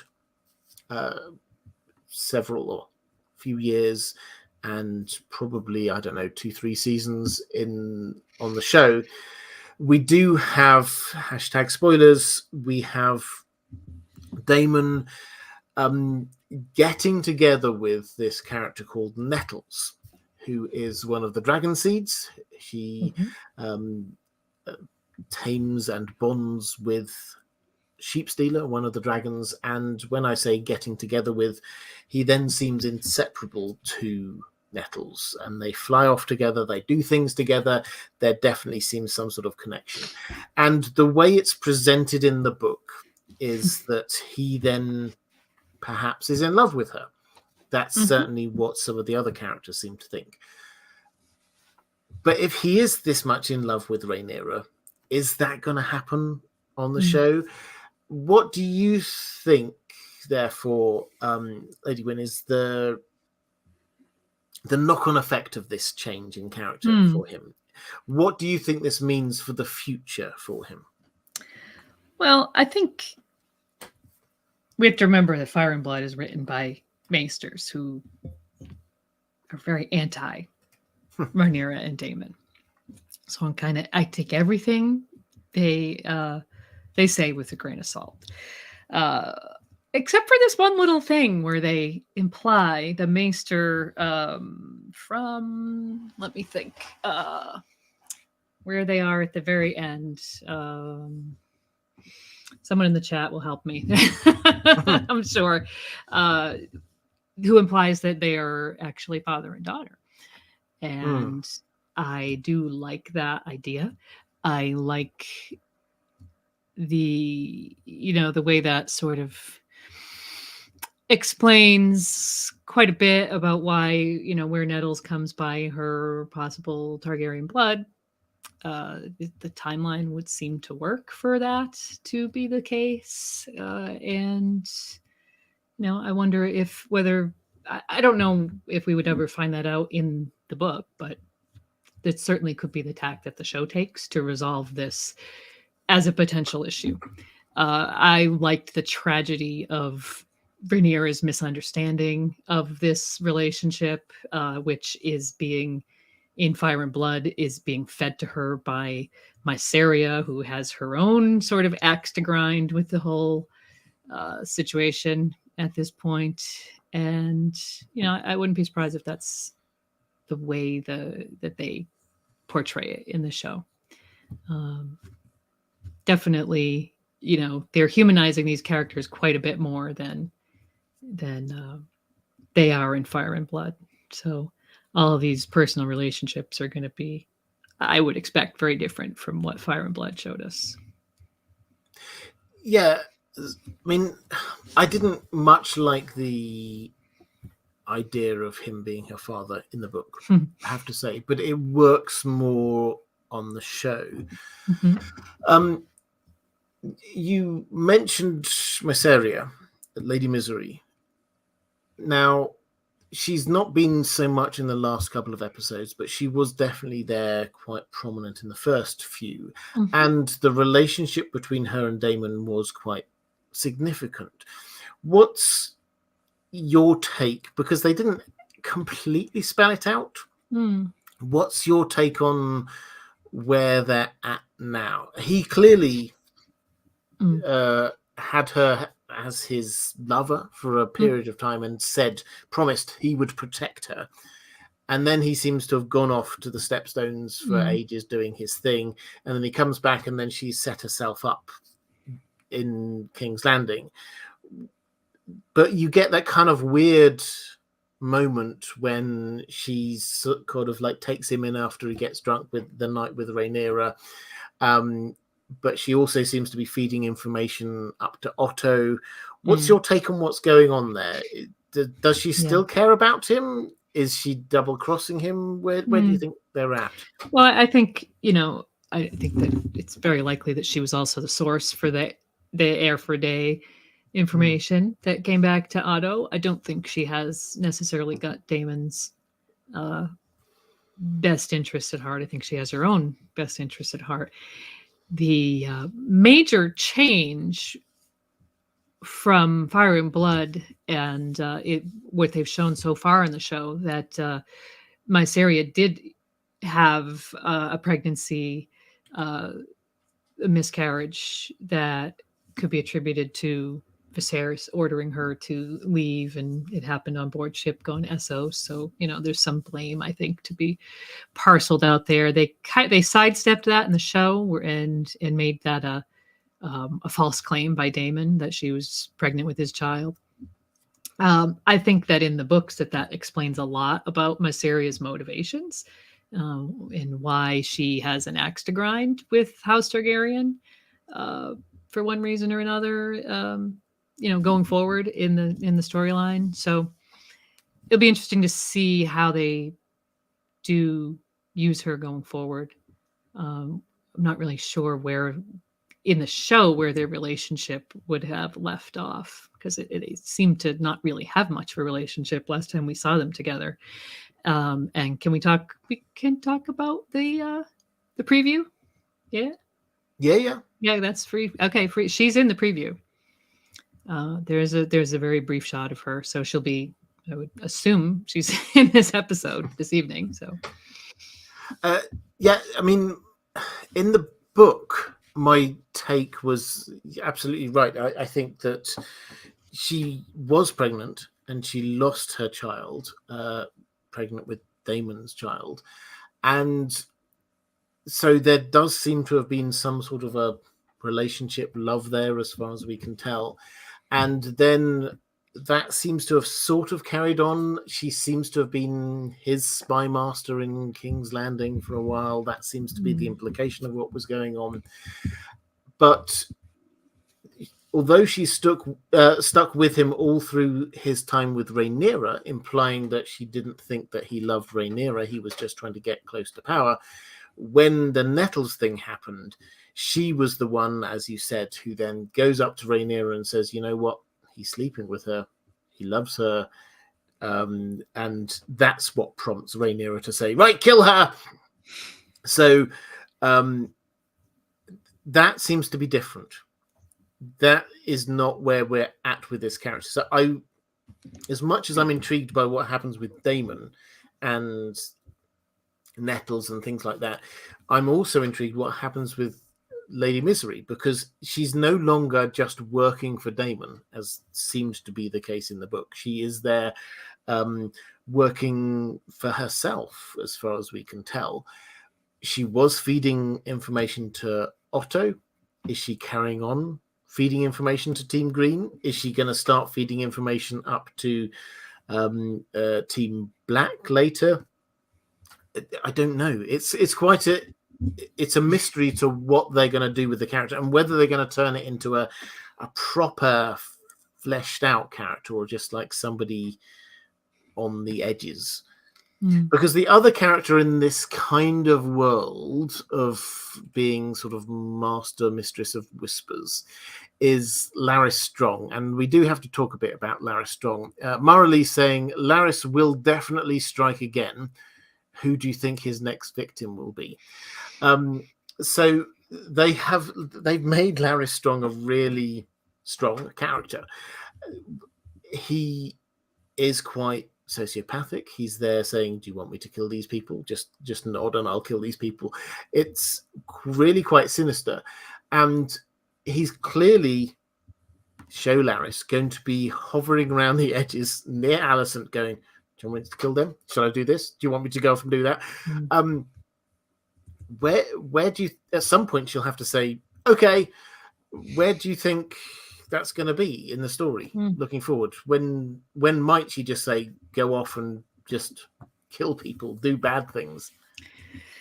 Yeah, that's tough, because all the people, all the deaths that I can think of on the Black side, none of the rest of them really seem to be things that we could lay at Larys's door.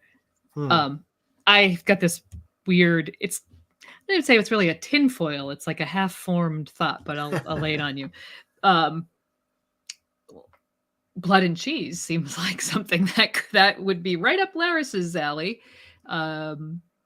Given, he knows about all the secret passageways, as does Daemon. I'm not trying to deflect this from any other, characters, but just bear with me for a second. What if after what happens at Storm's End, and we see this in Fire and Blood, Otto says sort of like, oh, gods be good. Why did you have to do that? That was not what we wanted you to do, Aemond. What if maybe the Greens become a bit conciliatory after a point, and Larys is like, oh no, we can't have this. We need to keep things heated up. I don't know. I can't really think of any other Larys Strong sort of level devious deaths that happen going forward. Yeah, I like that idea that maybe Blood and Cheese is him, because that changes a lot in terms of the implication in the book is that this is Daemon who says, right, leave it with me. I'm going to go off and do some stuff. And he probably talks to Lady Misery, and she finds Blood and Cheese, and they go off and do the bad things. But we know that Larys is just there waiting for any hint to go and do things. And if Alicent says, I need this to be war, how would he interpret that? I don't know. It's an intriguing one. As you say, there's no obvious thing. Having set this character up as this sociopathic killer who will just nod and he'll go off and kill people, there are very few obvious things that he will then go off and, after what's already happened, that he will go off and do. So I don't know. I'm intrigued. They've set it up so strongly that you just wonder, where might they possibly go after this? Let me just pick up on a few different things in the chat. General Grievous 19 saying Larys is sus and a good character. Melissa's Loud saying, do we think Larys really has a clubfoot, or if he is, or is he lying? That's an interesting one. I mean, I've heard this a few times. I don't know what's going on with my background, by the way. I've got weird sparkly things happening behind me. But what do you think? I've heard this from a few different people saying that perhaps his clubfoot he just made up to appear incognito. What do you think about that? That he doesn't actually have? Yeah. No. Well, I mean, I don't know. I think that looking forward to the end of Fire and Blood, as I always do, well, to the end of the dance, I think it's obvious that that characteristic has a role to play in his ending. He asks to have his foot cut off and buried separately from his body, or burned or something. He asks to have it separated from him before he dies in the end, because he's been dragging it around all his life, and he wants to be without it in death. So I think that it's just a part of him that, it does exist. It would be hard to fake, seeing as how I'm sure his father was aware of it. Yeah, exactly. I think it would be hard to fake. So my take is that it's real. Lots of people giving me advice on my green screen. I'm quite liking my hair on this version of the green screen. It's kind of sparkly. People saying it's uneven lighting. Yeah, thank you. I will try and do it. What I'll do is I will get Lady Gwyn to talk about something for about a minute or so, and I'll try and play around with the settings. Andrew Kay saying, after what transpires between Aemond and Luke in the near future, there was no coming back from that point anyway. I see more Black retaliation than Larys motivations. Absolutely. Carl Carsnock suggesting Dan the dog, that's my dog, is playing with my green screen just for lols. No, he's fast asleep. He's definitely not playing with my green screen. I do not know what's going on there. So let me go with a question from Catherine Fursith saying, hi, Robert and Lady Gwyn. Aegon's dreams seem to dictate a lot of Viserys' actions and thinking. Do you think the dream or prophecy will be important to any of the characters going forward in forming their actions, or will the whole dance just be about power grabbing? Indeed, how many and who do you think will even know about the dream and prophecy? Will Daemon, for example? So while I fiddle about with my background and try and get my hair back, why don't you talk about who knows about this? First of all, does Daemon, because I've had a few conversations with people about this, he was heir for, I don't know, maybe even a decade. Would Viserys really not have told anyone for a decade about this? And will this impact on anyone's actions in the future? Yeah, I don't think Daemon knows. I think, even though he was technically the heir, I don't think that Viserys ever really expected Daemon to follow him as king. He always seemed to have that very optimistic outlook, and that he was going to have a son. And of course, he had this dream that he was going to have a son.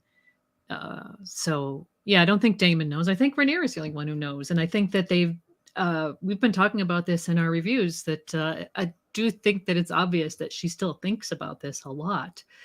I think that it's coloring her approach to things, that she understands the responsibility that goes along with this, and the frustration that her stepmother and her half-brother just want to be king for the power of it all, but without having any understanding of what the responsibility that goes along with that is for House Targaryen, or having any of that knowledge. And so I think we're going to keep seeing that have a big impact on Rhaenyra and how she approaches things. And I also think that we're going to see her telling her sons one after another. So you think Daemon wasn't told? I would tend to think not, based on Viserys' attitude towards Daemon early on. Yeah. I mean, I tend to this view, but I don't like it in a way. I think he Hmm. should have told him. Yes, Because probably. Yeah. if this is that important, and he was Mhm. the heir for that long, Mhm. that Targaryens have a history of not all dying as old people in their beds with their family surrounding them. A lot of them have mysterious accidents. A lot of them die in battle. A lot of them, die when in mysterious circumstances. So he should have told his heir. But I think I'm with you. He probably didn't, because Daemon doesn't ever seem to act as if there's this huge weight of the world on his shoulders. So at the moment, two people know, Viserys and Rhaenyra. And presumably when Viserys dies, spoilers, sorry, when Viserys dies, she will then go, okay, I now have to tell my heir. We're at war. That only makes sense. So I think that telling her heir means that she will, as you say, she will then have to, when he dies, spoilers, she will then have to tell her next heir. And then when he dies, she will, just trying to work out my timing here, that when we move on to Aegon, it's a matter of actually,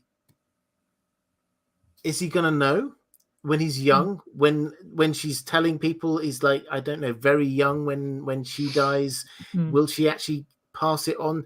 Where is this the moment? I know we said it passes all the way down, but how does it pass across to the other side of the family tree?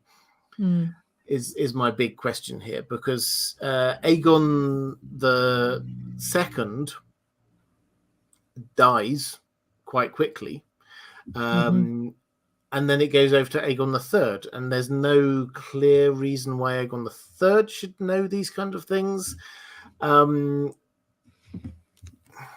It's a tough one, actually, because you say who's saying what and when. Is Aegon the Third suddenly going to get given? Is he going to open up something from? Oh, my daddy just left me this little note. Oh, by the way, here's a prophecy for you. Is that the way it's going to work? I don't know. It's quite a weird one to try and work out where the line goes down through this. I think they can do that, but I think this is also having invented. I say invented.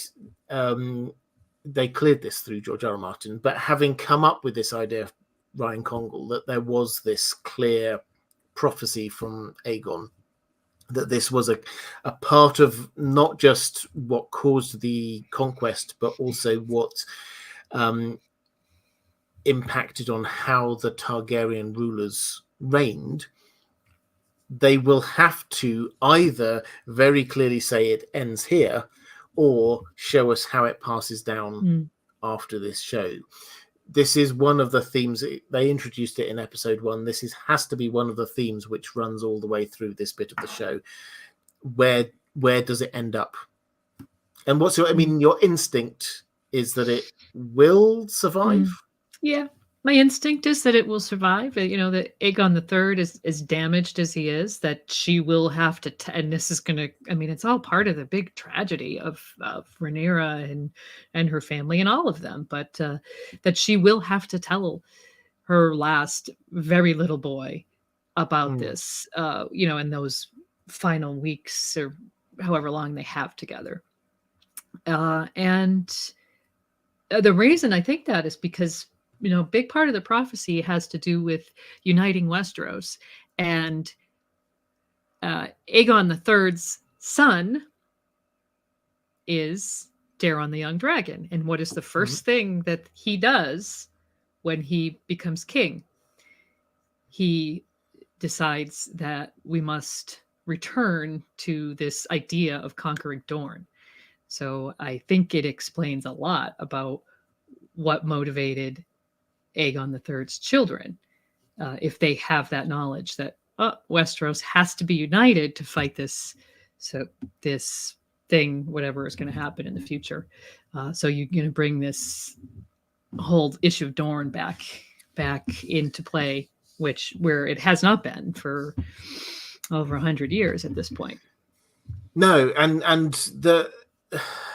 this is one of the things with the first Aegon that I now find fascinating when looking back on this, is that if he is absolutely convinced that the way to save humanity is to include Dorne within the Seven Kingdoms, when he decides, that's it, I'm not going to invade Dorne, I'm declaring peace with Dorne, they can stay.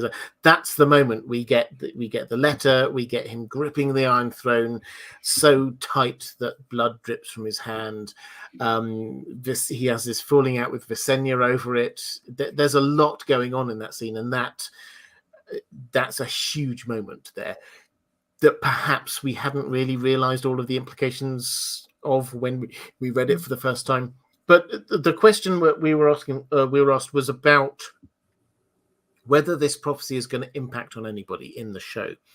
Now, the big thing that Jacaerys does, who is the heir, who will be sent off by Rhaenyra up to Winterfell. You're smiling because I think you probably know where I'm going with this one.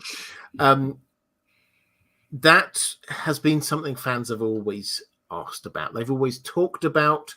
He goes up there, they conclude this pact of ice and fire. There are lots of stories about what might have happened while he was up there. Mushroom has these fantastic stories. Dragon eggs were laid there. We get Jacaerys marries Sarah Snow up there in front of the weirwood tree. There's a bond of everlasting friendship between the Starks and the Targaryens. Lots of things are supposed to happen up there. You think they are going to, on the show, they're going to make this part of this prophecy? Jacaerys has just heard it. Probably he's only just been told it by his mother. He heads straight up north. How do you see this playing out on the show when we do get Jacaerys, who's just learned everything depends on us? We have to protect the seven kingdoms from a threat from the north. Oh, by the way, go as far north as you possibly can and talk to the people who are guarding the north. Right. How do you think they're going to play this? Yeah, I think, Jace is going to possibly not lay out the whole prophecy, right? But he's probably going to make all the effort to convince the Northmen that the Targaryens, his version of House Targaryen, his branch, have their backs for one reason or another. Whether he gets explicit about it, or whether it's more of a just in the moment sort of thing. Prophecy is prophecy of ice and fire, or the Song of Ice and Fire, and the pact that he makes with Cregan Stark will be called the Pact of Ice and Fire. And it's about a union of Stark and Targaryen bloodlines. So I think we're getting a lot closer to what the Song of Ice and Fire is really all about in those moments with Jace at Winterfell. So I don't think they can sidestep that at all, and I don't think they will. It's the only two instances of the title of the series being mentioned. So I think they're really going to have to dive deep into what's going on up there. Yeah, absolutely. So I mean, they might even stretch it out to a couple of episodes worth of him interacting with them. I'm intrigued by, again, this I was introduced this by Joe Magician, whose madcap theories end up everywhere. The idea that maybe when Aegon the Conqueror came, what happened with Torrhen Stark, the king who knelt, was not so much just hey, you've got dragons, obviously we can't defend against that, therefore I will be pragmatic, but it was the hey, I've had this vision about things attacking from the north. Oh, I've also got this thing I need to not forget about things happening from the north. We'll promise to protect the north, and then they go their separate ways. Do you think that was a discussion that happened there? Yep. I think it would make a lot of sense, because if you think about the character of the Northman, and Torrhen Stark's bannermen were, shocked and horrified that he bent the knees so easily. It wouldn't surprise me if there was some conversation that happened between these two kings that, well, we each have our own sort of apocalyptic prophecy, and what do we know about the Starks one? I mean, it could involve dragons or something, like there could have just been a union. I'm doing my best David Brent interpretation here. There could have been just like this perfect coming together of things that they both have in their own culture. So yeah, that would not surprise me at all. Excellent. Well, I think we've sort of tied that one together. Amor287 saying, does Robert call him Matt Damon ironically? No, this is something I knew would happen. I think it happens to many people. Matt Smith and Daemon Targaryen. The chances of misspeaking, if I've done it on this stream, I do apologize. I'm sure I've done it many times. Calling him Matt Damon is not ironical. It's not intentional. It's just thing. I think that's the end of my patrons' questions, but let's try and dip into the chat. I don't know if you've got the chat in front of you there, but if there's anything that you can see that you'd like to pick up, do shout. Maybe Dick the second saying, I think that Daemon knows, and this is why he was passing his time reading or searching when he was away. Yeah, that's definitely an interesting point, that he seems very Targaryen. This is one of the things they've done with the character of Daemon, is make him very Targaryen. Or Valyrian. He speaks in Valyrian a lot. He gives Rhaenyra the Valyrian steel necklace. He acts like a Targaryen. Part of this is a contrast to Viserys, I'm sure, but he's definitely very Valyrian. And the fact that he's researching and reading stuff, that does seem to imply that there's more to him. Is it necessarily about the prophecy? No. It might just be that they're trying to show that he's settled down, he's relaxed, he's wanting to live a family life there. But maybe, I think it opens up the possibility that maybe he is trying to sort of find out a little bit more.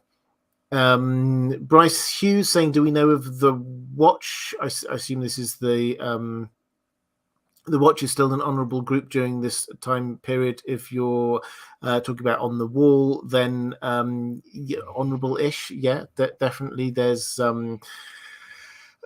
we had a visit from the Lady Alysanne a little bit before this, who she saw them and tried to give them more resources. So they're not quite as bad as they are during the time of A Song of Ice and Fire, but they're definitely not as big and powerful as they had been a bit before that. Is there anything you've spotted in the chat, Lady Gwyn, that you just want to pick up on?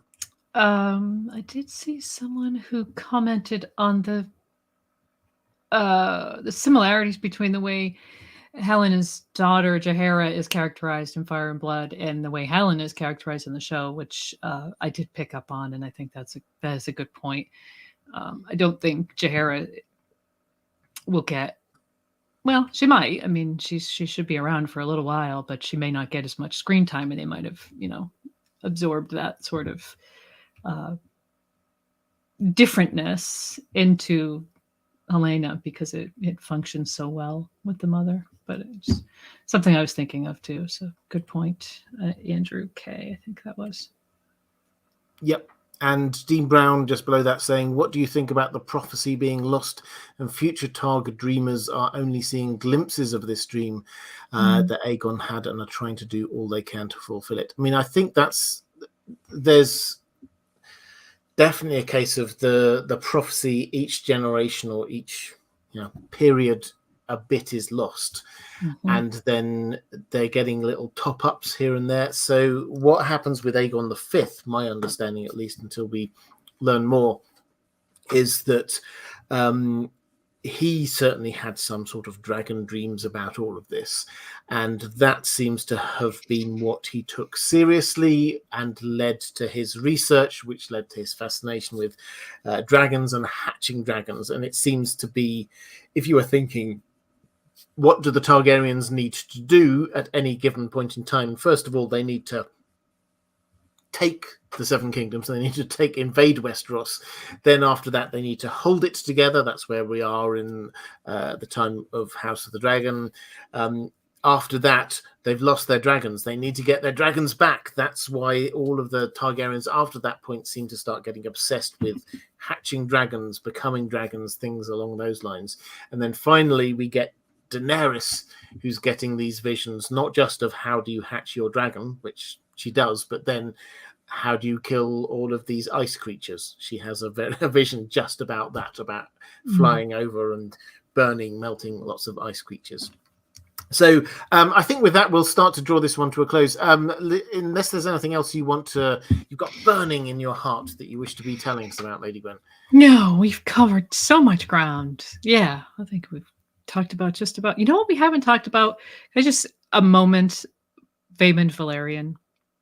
No one's asked about Vaemond. No, they have not. Vaemond. The last episode did a huge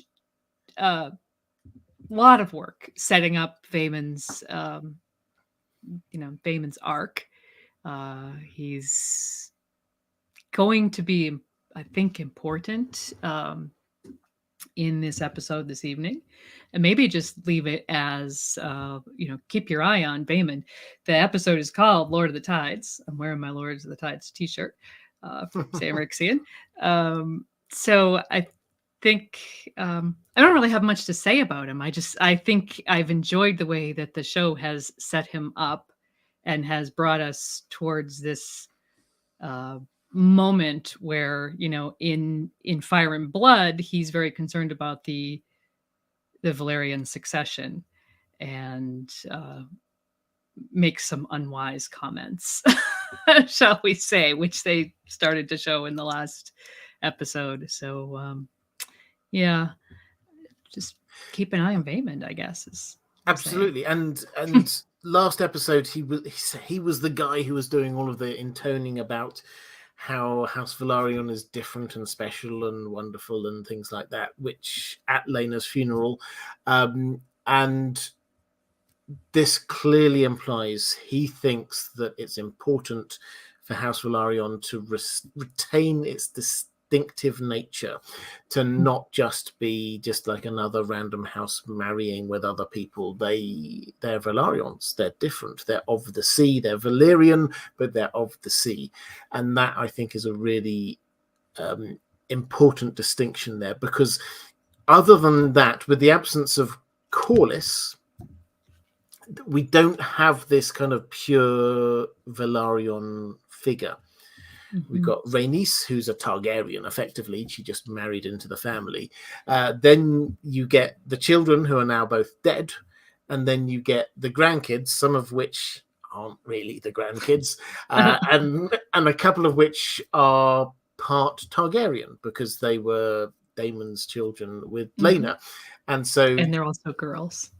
Yeah, well, exactly. But it's like you get... He's the lone voice that we have on the show for this is what House Velaryon is, and they are distinct and they are different. And so I think they've done really well, because they kind of promoted him in the show, and in the books then he's an important character, but he's like a cousin. Here, making him Corlys's brother, I think, adds to his importance. So I think they've done well there.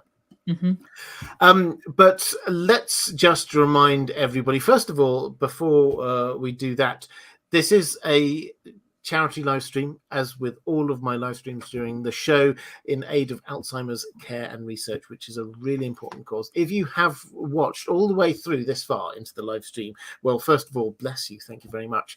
But secondly, if you wish to show your appreciation, then the way I would love you to do that is by donating to a very worthy cause. There's a link somewhere, whether you're watching live or watching back a little bit later. Thank you so much. We've raised over 5,000 so far this season, which is a huge amount of money, and I'm hugely grateful. So thank you so much to everyone who has donated. I think we're 5,200 and something, and now let's see whether we can push it up a little bit more. But why don't you, just as we're sort of in closing up, why don't you remind everyone, where can we find Radio Westeros and yourself on the interwebs? Yes, well, you can find us, since we're right here on YouTube. You can find us on YouTube. We've got one of your mods, I assume, has been kindly putting our YouTube link in the chat. And I think you said it would be linked in the description somewhere. Easy to find us. If not, Google Radio Westeros on YouTube. We do our show reviews every Tuesday night at 7. And so we should have 8, 9, 10. We have 4 more to go because we'll do our season wrap up. Other than that, we're also a podcast. You can find us wherever you get your podcasts. And you can find us on Twitter at Radio Westeros. And from there, you can follow me and my partner, Yoke Boy, on our personal Twitters if you so desire. We're out there. And why wouldn't you desire to? Why wouldn't you? Exactly. For those who don't know, the A Song of Ice and Fire fandom has mushroomed out over many years, but started out on places like Reddit and in podcasts. And Radio Westeros were one of the first, not necessarily the first, but one of the first and the best of the podcasts to just take this world of George R. Martin seriously. So I would highly recommend you do go and check them out. There, as I say, there is a link down in the description. I only have people on here who I would personally recommend, and I would personally recommend Radio Westeros. I will make you, however, disappear for just 1 second so I can point at things. If you are watching this back a little bit later, appearing somewhere around here will be a link to other live streams that I have done, and appearing somewhere around here is a link to my Patreon page. That's the best way to support this channel if you so wish. But thank you so much to everyone who's donated. Thank you for the questions. Moderators, you are wonderful as always. Patrons and Lady Gwyn, thank you so much. It's been an absolute pleasure and delight. Take care, everyone, and I will see you again soon.